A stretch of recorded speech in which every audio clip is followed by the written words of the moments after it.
നമസ്കാരം. അവസാനഘട്ട തെരഞ്ഞെടുപ്പിനുള്ള പ്രചരണം നാളെ അവസാനിക്കുകയാണ്. ശനിയാഴ്ച വൈകിട്ട് 6 മണി മുതൽ എക്സിറ്റ് പോളുകൾ വന്നു തുടങ്ങും. ബിജെപിക്ക് 230 മുതൽ 250 വരെ സീറ്റുകൾ പ്രവചിച്ച് യോഗേന്ദ്ര യാദവ് രംഗത്ത്. കോൺഗ്രസിന് 90 മുതൽ 120 വരെ സീറ്റുകൾ ലഭിക്കാമെന്ന് യോഗേന്ദ്ര പറയുന്നു. ഉത്തരേന്ത്യയിൽ ബിജെപിക്ക് നഷ്ടമുണ്ടാകുമെന്ന സാഹചര്യമാണ് തെരഞ്ഞെടുപ്പ് വിശകലന വിദഗ്ധൻ കൂടിയായ യോഗേന്ദ്രയുടെ പ്രവചനം. ഇതിനോടകം തന്നെ NDA 320 മാർക്ക് മറികടന്നുവെന്ന ആത്മവിശ്വാസമാണ് അതേസമയം ബിജെപി പ്രകടിപ്പിക്കുന്നത്. സൂപ്പർ പ്രൈം ടൈം ഇന്ന് ചർച്ച ചെയ്യുന്നു. ബിജെപിക്ക് തിളക്കം കുറയുമോ? ഒറ്റയ്ക്ക് ഭൂരിപക്ഷമില്ലാത്ത തെരഞ്ഞെടുപ്പോ? കോൺഗ്രസ് 100 സീറ്റ് തികയ്ക്കുമോ? ഉത്തരേന്ത്യയിൽ അടിയൊഴുക്കുണ്ടോ? ഈ ചർച്ചയിൽ ശ്രീ KP നൌഷാദ് അലി കോൺഗ്രസ്, ശ്രീ യുവരാജ് ഗോകുൽ BJP, ശ്രീ നിസാം സെയ്ദ് നിരീക്ഷകൻ എന്നിവർ. ആദ്യം ശ്രീ യുവരാജ് ഗോകുൽ, 400 പാർ പറഞ്ഞാണ് BJP ഇലക്ഷൻ ക്യാമ്പയിൻ തുടങ്ങിയത്. അത് അവസാനിക്കുമോ? നാളെ അവസാനിക്കുകയാണല്ലോ. അത് അവസാനിക്കുമ്പോൾ നമ്മൾ 200 പാറിനെ കുറിച്ച് ചർച്ച ചെയ്യുകയാണോ? അല്ല, 200 പാറിനെ കുറിച്ചൊക്കെ ആരാണ് ചർച്ച നടത്തുന്നത്? അത് എനിക്ക് തോന്നുന്നു അത് ചില പാരലൽ വേൾഡിൽ നടക്കുന്ന ചർച്ച മാത്രമാണ് അഭിലാഷേ. BJPയെ സംബന്ധിച്ചിടത്തോളം BJP 300-ൽ താഴേക്ക് എണ്ണുന്നില്ല എന്നുള്ളതാണ്. ഞങ്ങളെ സംബന്ധിച്ചിടത്തോളം ഏറ്റവും വേഴ്സ്റ്റ് സിനാരിയോയിൽ പോലും 300-ൽ മാത്രമാണ് എനിക്ക് എങ്ങനെ കാൽക്കുലേറ്റ് ചെയ്തിട്ട് വന്നു നിൽക്കുന്നത്. 330, 350, 370 റേഞ്ചിലേക്ക് BJP പോകാനുള്ള സാധ്യതകൾ, നമ്മുടെ ഏറ്റവും പ്രോസ്പെക്റ്റീവായിട്ടുള്ള സാഹചര്യം വരുവാണെന്നുണ്ടെങ്കിൽ BJP ഒറ്റയ്ക്ക് 370 വരെ പോകാനുള്ള സാഹചര്യം തന്നെയാണ് നിലനിൽക്കുന്നത്.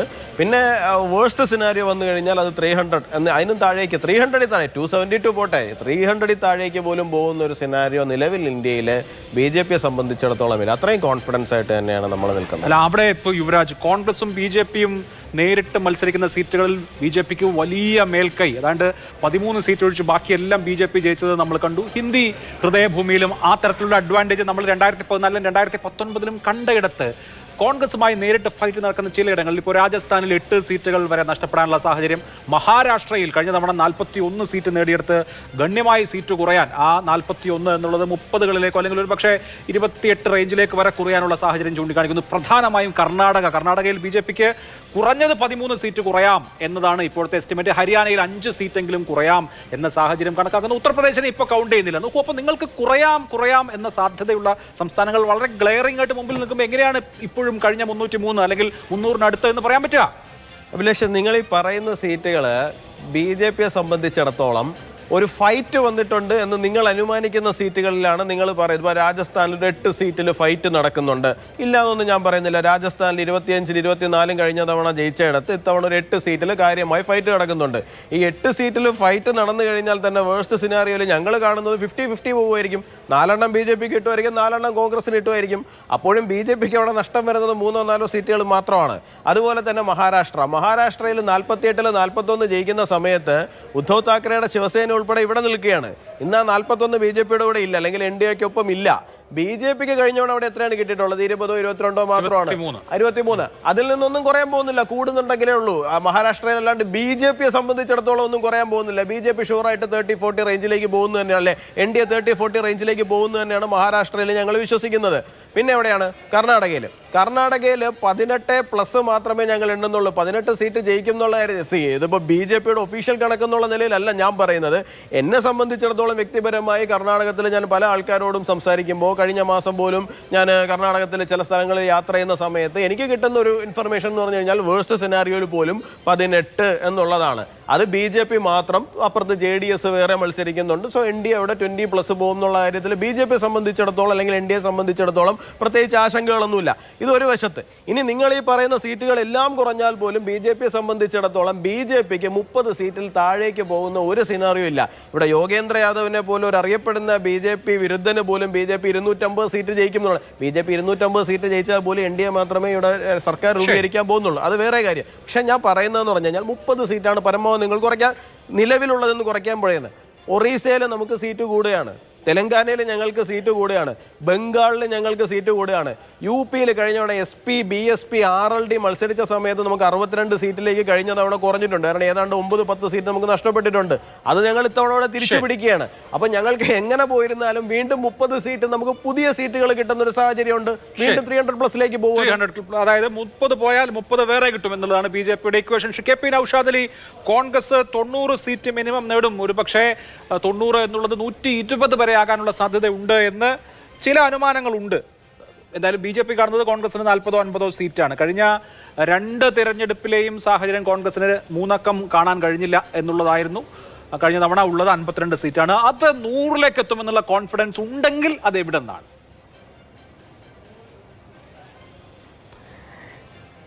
എൻ്റെ കോൺഫിഡൻസ് അല്ലെങ്കിൽ ജനാധിപത്യ വിശ്വാസികൾക്ക് ഈ തെരഞ്ഞെടുപ്പുമായി ബന്ധപ്പെട്ടുള്ളൊരു ആത്മവിശ്വാസം, ഈ തെരഞ്ഞെടുപ്പിൻ്റെ തുടക്കം നിങ്ങൾ നോക്കുക. ഇവിടെ രാമക്ഷേത്രം 370 എടുത്തു കളഞ്ഞതൊക്കെ പറഞ്ഞിട്ടാണ് ഒന്നാം ഘട്ടത്തെ BJP നേരിട്ടത്. ഒരു പൊടിക്ക് വികസനം പറയാൻ ശ്രമിച്ചു. അത് കഴിഞ്ഞ് ഇന്ത്യയെ മൂന്നാമതൊരു ലോകശക്തിയാക്കുന്നൊരു വാഗ്ദാനമൊക്കെ, അങ്ങനെ ഒരു സ്വപ്നം ആളുകളുടെ മനസ്സിലേക്ക് ഇട്ടുകൊടുക്കാനൊക്കെ അവർ ശ്രമിച്ചു.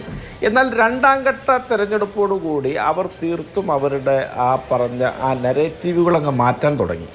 അങ്ങനെ നെറേറ്റീവുകൾ മാറ്റിയിട്ടാണ് പിന്നെ മൻമോഹൻ സിംഗിൻ്റെ പഴയ പ്രസംഗവും അതുപോലെ തന്നെ മുസ്ലിം വിരുദ്ധത, അത് മംഗല്യ സൂത്രം തൊട്ട് അവസാനം മുജറ ഡാൻസ് പിന്നിട്ട് ഇന്നത് ലവ് ജിഹാദിലേക്ക് വീണ്ടും വന്നെത്തി നിൽക്കുകയാണ്. ഇതൊക്കെ നരേന്ദ്രമോദി നേരിട്ടാണ് ഇതിനൊക്കെ നേതൃത്വം നൽകുന്നത്. ഈ പറഞ്ഞ ഏതെങ്കിലും ഒരു നരേറ്റീവ് ഈ രാജ്യത്ത് തെരഞ്ഞെടുപ്പിൻ്റെ അജണ്ടയെ നിർണ്ണയിക്കുന്ന ഒരു വിഷയമായില്ല എന്ന അഭിലാഷ് അടിവരയിടണം. 2014 2019 നരേന്ദ്രമോദി ഇച്ഛിച്ചിടത്താണ് തെരഞ്ഞെടുപ്പിൻ്റെ അജണ്ട പോയി നിന്നത്. അദ്ദേഹത്തിൻ്റെ നെറേറ്റീവാണ് തെരഞ്ഞെടുപ്പ് വേദിയിലും ഗോദയിലും ഉടനീളം ചർച്ച ചെയ്യപ്പെട്ടത്. എന്നാൽ ഇത്തവണ അതൊന്നും ഉണ്ടായില്ല. അദ്ദേഹം ഒരു ഡസൻ കണക്കിന് നെറേറ്റീവുകൾ അദ്ദേഹം പ്രയോഗിച്ചുകൊണ്ടേയിരിക്കുകയാണ്. ഇന്ന് മഹാത്മാഗാന്ധിയെ പറ്റി പറഞ്ഞു, ഇന്ന് ലവ് ജിഹാദിനെ പറ്റിയും പറഞ്ഞു. അപ്പോൾ ഇതൊന്നും ഇവിടെ ചർച്ചയാകുന്നില്ല. കോൺഗ്രസോ ഇന്ത്യ മുന്നണിയോ ഇതിലൊന്നും കയറി കൊത്താൻ പോയിട്ടില്ല. ഞങ്ങൾ വളരെ കൃത്യമായിട്ട് ഈ രാജ്യത്തിൻ്റെ തൊഴിലില്ലായ്മ, പട്ടിണി, വിലക്കയറ്റം, ഇങ്ങനെ ജീവസന്ധാരണ പ്രശ്നങ്ങൾ നിരന്തരം ഉന്നയിച്ചു. അതിനോടൊപ്പം ഞങ്ങൾ ഈ ഭരണഘടന നിലനിർത്താനുള്ളൊരു തെരഞ്ഞെടുപ്പാണിത്, ജനാധിപത്യം നിലനിർത്താനുള്ളൊരു തെരഞ്ഞെടുപ്പാണിത് എന്ന വലിയ മുദ്രാവാക്യം ഉയർത്തി BJPക്ക് ആ നെറേറ്റീവിലേക്ക് ഇറങ്ങി വരേണ്ടി വന്നു. അംബേദ്കർ ഉണ്ടാക്കിയ ഭരണഘടന ഇല്ലാതാക്കാൻ പോകുന്നു എന്ന് ഉത്തരേന്ത്യയിലെ ദളിത് സമൂഹം പരസ്യമായിട്ട് ചോദ്യം ഉന്നയിക്കുന്ന സ്ഥിതിയിലേക്ക് വന്നപ്പോൾ കോൺഗ്രസും ഇന്ത്യ മുന്നണിയും ഉണ്ടാക്കിയ അജണ്ടയിലേക്ക് BJPക്ക് തിരികെ ഇറങ്ങേണ്ടി വന്നു. അപ്പോൾ അത്തരത്തിലുള്ളൊരു തെരഞ്ഞെടുപ്പാണ് പുരോഗമിക്കുന്നത്. ആ തെരഞ്ഞെടുപ്പിൻ്റെ ഗുണഫലങ്ങൾ ഇന്ത്യയിലുടനീളം ഇന്ത്യ മുന്നണിക്കും കോൺഗ്രസിനും ലഭിക്കും. അങ്ങനെ ഒരു ജനാധിപത്യപരമായ മാറ്റമുണ്ടാകുമെന്ന് പറയാൻ ഞാൻ ആഗ്രഹിക്കുന്നു. നിങ്ങൾക്ക് ഇനി ഓരോ സംസ്ഥാനം തിരിച്ചുള്ള ഇതിൻ്റെ കണക്കുകൾ വേണമെങ്കിൽ നമുക്ക് UP മാത്രം പറയാം. ഇനി എനിക്ക് അവസരം ഉണ്ടാകുമ്പോൾ ബാക്കി പറയാമല്ലോ. UPയിൽ നിങ്ങളുടെ ലേഖകനായ അനൂപ് ദാസിൻ്റെ ലേഖനം വായിച്ചിട്ടാണ് ഞാൻ ഈ ചർച്ചയിലേക്ക് വരുന്നത്.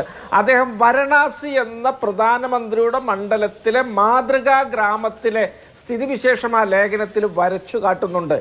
UP എന്ന സംസ്ഥാനത്ത് മോദി എന്ത് മാജിക്കോ യോഗി എന്ത് മാജിക്കോ ആയാലും അവിടെ ജീവസന്ധാരണ പ്രശ്നങ്ങൾ ചോദ്യചിഹ്നമായി നിൽക്കുകയാണ്. അവിടെ ഇവിടെ സൗജന്യ ഗ്യാസ് സിലിണ്ടർ കൊടുത്തു, അവിടെ രണ്ടാമത് നിറക്കാൻ 1000 രൂപ ഈ ഇവരുടെ പക്കലില്ല. അവർക്ക് തൊഴിലില്ല, അവർക്ക് വീടില്ല. അവർ വെളിമ്പ്രദേശത്ത് പോയി ആണ് പ്രഭാത കൃത്യങ്ങൾ നിർവഹിക്കുന്നത്. അവിടെ ഈ പറയപ്പെട്ട കക്കൂസുകളൊന്നും ഇല്ല. അപ്പോൾ ഇത്തരത്തിലൊക്കെയുള്ള പരിതാപകരമായ ജീവിത സാഹചര്യങ്ങൾക്ക് മോൽ വർഗീയത നിരന്തരം പ്രയോഗിക്കാൻ കഴിയില്ല. കാരണം 10 വർഷമായിട്ട് ആ വർഗീയതക്ക് അടിമപ്പെട്ട് ഇവർ കഴിയുകയാണ്. എല്ലാ തെരഞ്ഞെടുപ്പിലും BJPക്ക് വോട്ട് ചെയ്ത് കഴിയുകയാണ്. അതിനൊക്കെ ഒരു മാറ്റമുണ്ടാവും. പിന്നെ യോഗേന്ദ്ര യാദവിനെ കുറിച്ചൊന്നും പുച്ഛിച്ച് പറയേണ്ട. കഴിഞ്ഞ നിയമസഭാ തെരഞ്ഞെടുപ്പിൽ അവിടെ യോഗി ആദിത്യനാഥ് വീണ്ടും മുഖ്യമന്ത്രിയാവുമെന്ന് അദ്ദേഹത്തിനെതിരായ പല വാർത്തകൾക്കിടയിൽ പരസ്യമായി പറഞ്ഞ ആളാണ് അദ്ദേഹം. അദ്ദേഹത്തിന്റെ രാഷ്ട്രീയ നിലപാടും അദ്ദേഹത്തിന്റെ തെരഞ്ഞെടുപ്പ് വിശകലനവും തമ്മിൽ ബന്ധമില്ല. അദ്ദേഹത്തിന്റെ യുക്തിയും അദ്ദേഹത്തിന്റെ ബോധ്യവുമാണ് പറയുന്നത്. പലപ്പോഴും എതിരായിരുന്നു, പൂർണ്ണമായിട്ട് അനുകൂലമല്ല. അല്ല, ശരിയാണ്. സെഫോളജിസ്റ്റ് ആയ ശേഷം പിന്നീട് അതിനുശേഷം രാഷ്ട്രീയത്തിൽ ഇറങ്ങി നടത്തിയ പ്രചോദനം ശരിയായിട്ടുണ്ട്. തീർച്ചയായിട്ടും. അപ്പോൾ ഇത്തരം യുക്തികൾ വെച്ചാണ് ഇന്ത്യ മുന്നണിക്കും കോൺഗ്രസിനും ഞങ്ങളൊരു മുന്നേറ്റം പ്രതീക്ഷിക്കുന്നത്. ഞാൻ മനസ്സിലാക്കുന്നത് കോൺഗ്രസ് 150-ന് മുകളിൽ സീറ്റുകൾ നേടും ഈ തെരഞ്ഞെടുപ്പിൽ എന്ന് തന്നെയാണ്. കാരണം അത് ഞങ്ങളുടെ വലിയൊരു സ്ട്രൈക്ക് റേറ്റ് ആവും. ഞങ്ങൾ 320ഓളം സീറ്റിലെ മത്സരിക്കുന്നുള്ളൂ.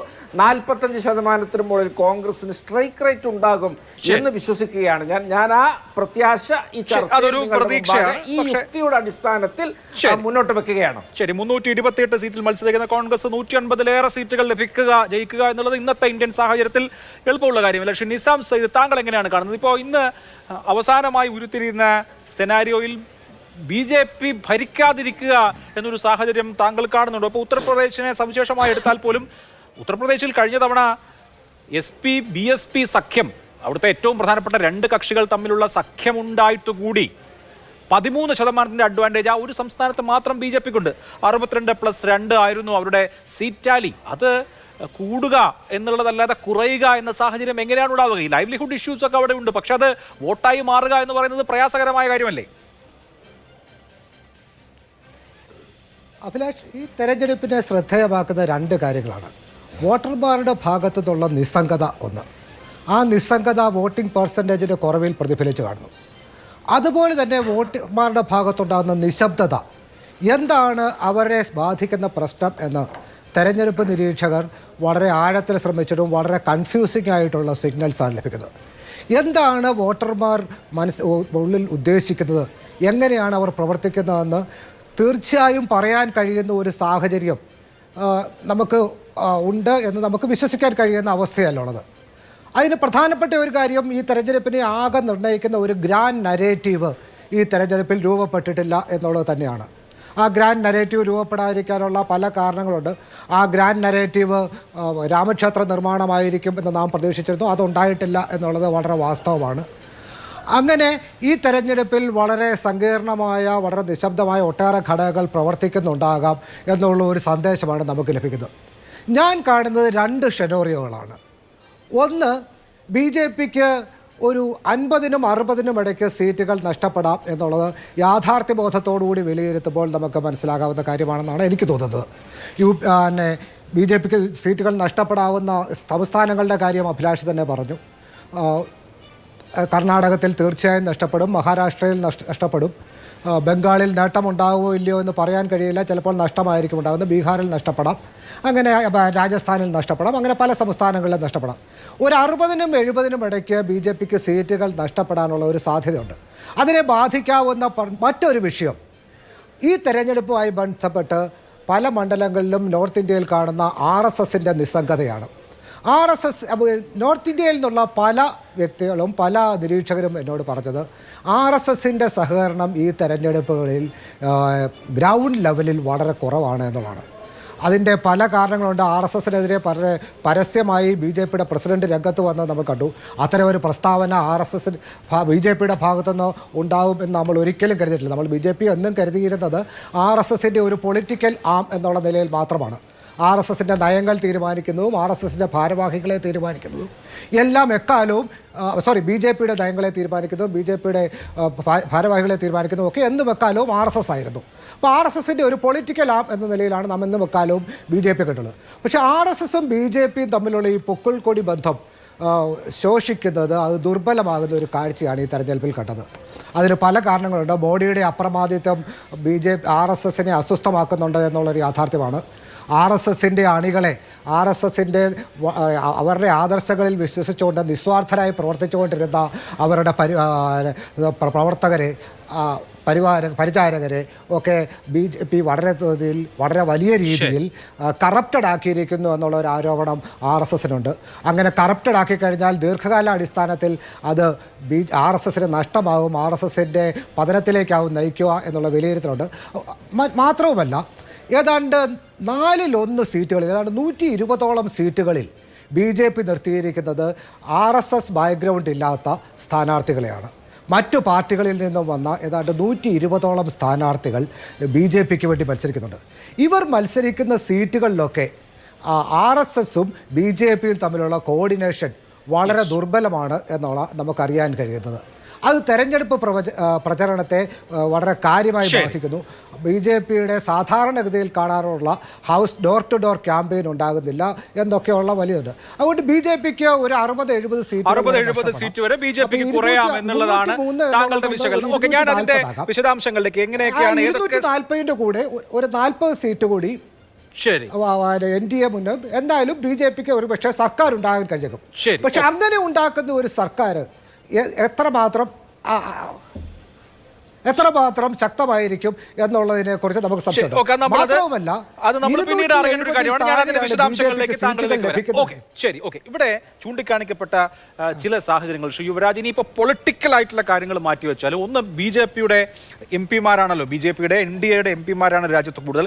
MP-മാർക്ക് അവരവരുടെ സീറ്റുകളിൽ നേരിടുന്ന ആന്റി ഇൻകംബൻസി, അത് പല നോർത്ത് ഇന്ത്യൻ സ്റ്റേറ്റുകളിലും സൂചിപ്പിക്കപ്പെടുന്ന ഘടകമാണ്. ഇതൊരു സിംഗിൾ ഇമോട്ടീവ് ഇഷ്യൂ ഇല്ലാത്ത, ഒരു തരംഗമില്ലാത്ത തെരഞ്ഞെടുപ്പാണ്. 2014 ചേഞ്ചിന് വേണ്ടിയുള്ള മോദി തരംഗം ഉണ്ടായിരുന്നു. 2019 നാഷണലിസത്തിന്റെ ഹൈപ്പർ നാഷണലിസത്തിന്റെ തരംഗം ഉണ്ടായിരുന്നു പുൽവാമ ബലാക്കോട്ട് പശ്ചാത്തലത്തിൽ. ഇത്തവണ ഒരു തരംഗമില്ല. അപ്പോൾ തരംഗമില്ലാത്ത തെരഞ്ഞെടുപ്പുകൾ കൂടുതലായും മണ്ഡലങ്ങളിലാണ് ഫൈറ്റ് ചെയ്യപ്പെടുക. ആ മണ്ഡലങ്ങളിൽ ഫൈറ്റ് ചെയ്യുന്ന തെരഞ്ഞെടുപ്പിൽ നോക്കൂ, ഒന്ന് ആന്റി ഇൻകംബൻസി ഫാക്ടർ MP-മാർ നേരിടുന്നു എന്ന വസ്തുത, സംസ്ഥാനങ്ങളിലെ ഇഷ്യൂസ് പ്രധാനപ്പെട്ടതാവുന്നു എന്ന രാഷ്ട്രീയ സാഹചര്യം. ഇവിടെ ചൂണ്ടിക്കാണിച്ചതുപോലെ RSS പ്രചരണ രംഗത്ത് സജീവമായില്ല. RSSകാർ BJPക്ക് വോട്ട് ചെയ്യില്ല എന്നല്ല ഞാൻ പറയുന്നത്. ഇത്തവണ ഞങ്ങൾ അങ്ങനെ സജീവമായി രാഷ്ട്രീയ പ്രവർത്തനം നടത്തേണ്ട സാഹചര്യമില്ല എന്ന് രാം മാധവ് തന്നെ ഒരു ഇന്റർവ്യൂവിൽ, ഇന്ത്യൻ എക്സ്പ്രസിന് കൊടുത്ത ഇന്റർവ്യൂവിൽ വിശദീകരിക്കുകയും ചെയ്തു. അപ്പോൾ ഈ സാഹചര്യങ്ങളെല്ലാം കൂടി പ്രവർത്തിക്കുമ്പോൾ ഇനി ഒരു പൊളിറ്റിക്കൽ കറണ്ട് ഇല്ലാതെ തന്നെ സ്വാഭാവികമായും സീറ്റ് കുറയാനുള്ള ഒരു സാഹചര്യം വരികയല്ലേ?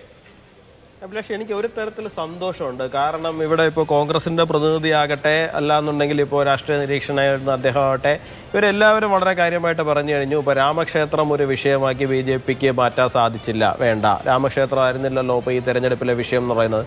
അവർ പറയുന്നത് വികസനവും എന്താണ് ആൾക്കാരുടെ ജീവൽ പ്രശ്നങ്ങളുമാണ് അവർ താഴെത്തട്ടിൽ ചർച്ച ചെയ്തത് എന്നാണ് അവർ പറയുന്നത്.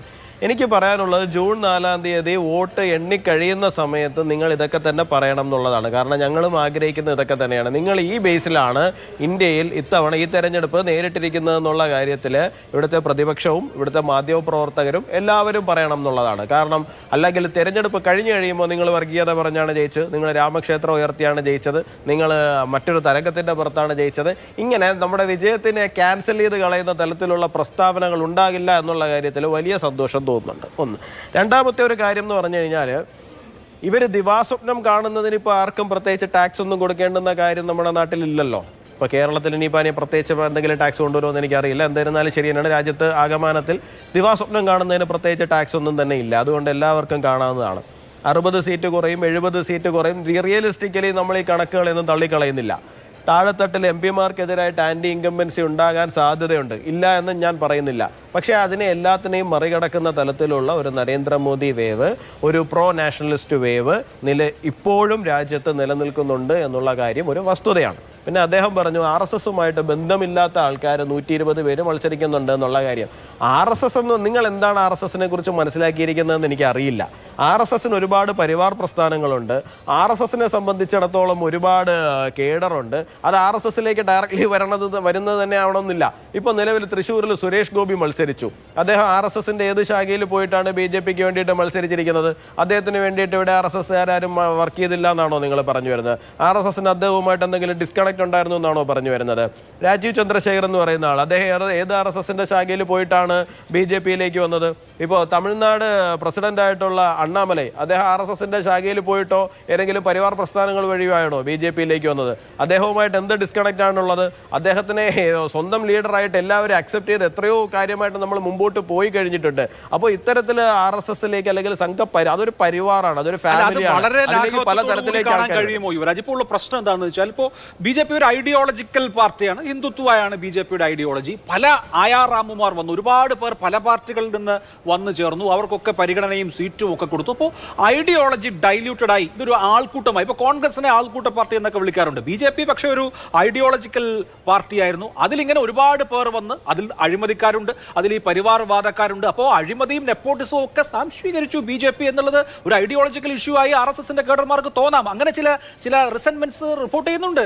അത് നിസ്സാരമായി കാണണ്ട. ഇതൊരു സമുദ്രമാണ് അഭിലാഷേ, ഇതൊരു സമുദ്രമാണ്. ഇതിനകത്തേക്ക് ഒരുപാട് നദികൾ വന്ന് ചേരുന്നുണ്ട്.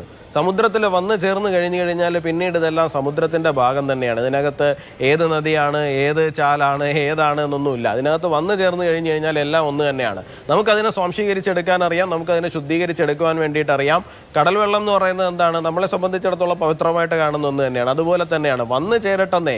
വന്ന് ചേരുന്നവരിൽ പല തരത്തിലുള്ള ആൾക്കാരുണ്ടാകും. ഇതിനകത്ത് പല തരത്തിൽ നോക്കൂ. ഇതിനകത്ത് ഇപ്പോൾ കോൺഗ്രസിൽ നിന്ന് വരുന്ന കോൺഗ്രസിൽ നിന്ന് ഒരുപാട് ലീഡേഴ്സ് നമ്മളിലേക്ക് വന്നിട്ടുണ്ട്. ഈ വരുന്ന എല്ലാവരെ കുറിച്ചിട്ടും പ്രതിപക്ഷം ഉന്നയിക്കുന്ന ആരോപണം എന്ന് പറഞ്ഞു കഴിഞ്ഞാൽ നമ്മൾ കാശ് കൊടുത്ത് കൊണ്ടുവരുന്നു എന്നുള്ള തലത്തിലേക്കാണ് ആരോപിക്കുന്നത്. ശരിക്കും പറഞ്ഞു കഴിഞ്ഞാൽ പലരോടും സംസാരിക്കുമ്പോൾ നമുക്ക് മനസ്സിലാകുന്ന ഒരു വിഷയമുണ്ട്. അത് ഇപ്പോൾ ലീഡേഴ്സിൻ്റെ കാര്യം ഓക്കെ, നിങ്ങൾ അങ്ങനെ പറയൂ. ഇവിടെ വോട്ട് ചെയ്യുന്ന ആൾക്കാരാണ്. ഇപ്പോൾ കേരളത്തിൽ പോലും BJPക്ക് 2004-ലോ 2000-ലോ കിട്ടിക്കൊണ്ടിരുന്ന വോട്ടാണോ 2016, 2021, 24 കിട്ടുന്നത്? അല്ലല്ലോ, എത്രയോ കൂടുന്നു. ഞങ്ങൾ എന്താ ബംഗാളിൽ നിന്നോ ബീഹാറിൽ നിന്നോ UP-ന്നോ കൊണ്ടുവന്ന വോട്ടേഴ്സാണോ? ഇവിടെയുള്ള വോട്ടേഴ്സ് തന്നെയല്ലേ നമ്മുടെ വോട്ടേഴ്സായിട്ട് മാറുന്നത്. എന്തുകൊണ്ടാണ്? കോൺഗ്രസ് ആയിരുന്നു ഇന്ത്യയിലെ നാഷണലിസം എന്ന് പറയുന്ന ഒരു ഐഡിയോളജിയുടെ മുഖമായിട്ട് നിന്നിരുന്ന രാഷ്ട്രീയ പാർട്ടി. കോൺഗ്രസ് അതിനെ ഡൈല്യൂട്ട് ചെയ്ത് കഴിഞ്ഞു. അതിനെ ഡൈല്യൂട്ട് ചെയ്ത് കഴിയുമ്പോൾ സ്വാഭാവികമായിട്ടും അവിടെ നിൽക്കുന്ന ദേശീയവാദികൾ ഉൾപ്പെടെയുള്ള ആൾക്കാർ എവിടെയാണ് പോവുക? അവർക്ക് വരാൻ വേണ്ടിയിട്ടുള്ളൊരു പ്ലാറ്റ്ഫോം എന്ന് പറയുന്നത് BJP ആണ്. അവസാന കാലഘട്ടത്തിൽ കോൺഗ്രസിന്റെ ഏറ്റവും വലിയ തലമുതിർന്ന നേതാക്കളിൽ ഒരാളായിരുന്ന പ്രണബ് മുഖർജി വരെ RSSന്റെ കാര്യാലയത്തിലെത്തുകയും നാഗ്പൂരിൽ കാര്യാലയത്തിലെത്തുകയും RSSന്റെ സ്ഥാപകനായിട്ടുള്ള ഡോക്ടർ ജിയുടെ സ്മൃതി മന്ദിരത്തിൽ വന്ന് പുഷ്പങ്ങൾ അർപ്പിക്കുകയും ചെയ്യുന്ന സാഹചര്യം ഉണ്ടായില്ലേ? അപ്പോൾ അത് നിങ്ങൾ പറഞ്ഞതുപോലെ തന്നെ അതൊരു ഐഡിയോളജിക്കൽ ഇഷ്യൂ കൂടിയാണ്.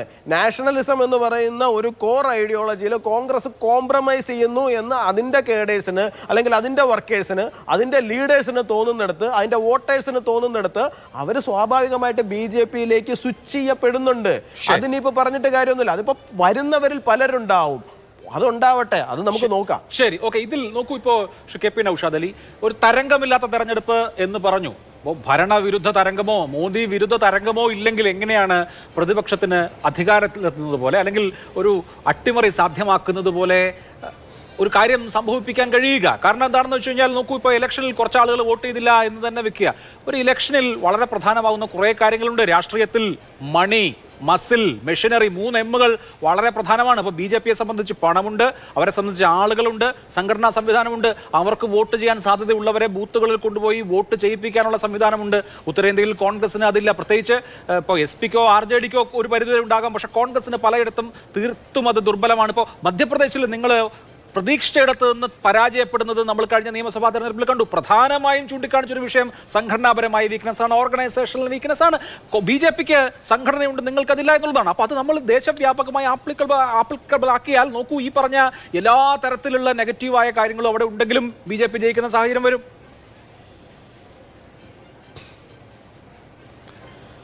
അഭിലാഷ്, നിങ്ങൾ പറഞ്ഞ 3 M ഇനി നിങ്ങൾ പറയാതിരുന്ന 3 W ഒക്കെ BJPയുടെ കൈവശം ഉണ്ടാവും. ഇത് കേൾക്കുമ്പോൾ എനിക്ക് തോന്നുന്നത് പഴയ ജഞ്ചീർ എന്ന സിനിമയിലാന്ന് തോന്നുന്നു. ശശി കപൂറിനോട് അമിതാഭ് ബച്ചൻ ചോദിച്ചു, മേരെ പാസ് ഗാഡി ഹേ, പൈസ ഹേ, ബംഗ്ലാ ഹേ, ദൗലത്ത്, തുമാരാ പാസ് ക്യാ ഹേ എന്ന്. അപ്പോൾ മേരാ പാസ് മാ ഹേ എന്നാണ് ശശി കപൂർ മറുപടി പറഞ്ഞത്. അപ്പോൾ ഞങ്ങളുടെ കയ്യിൽ നിങ്ങൾ ഈ പറഞ്ഞ പല സംഗതികളും ഇല്ലെങ്കിലും ഞങ്ങളുടെ കയ്യിൽ ഈ ജനങ്ങളിലുള്ള വിശ്വാസമുണ്ട്.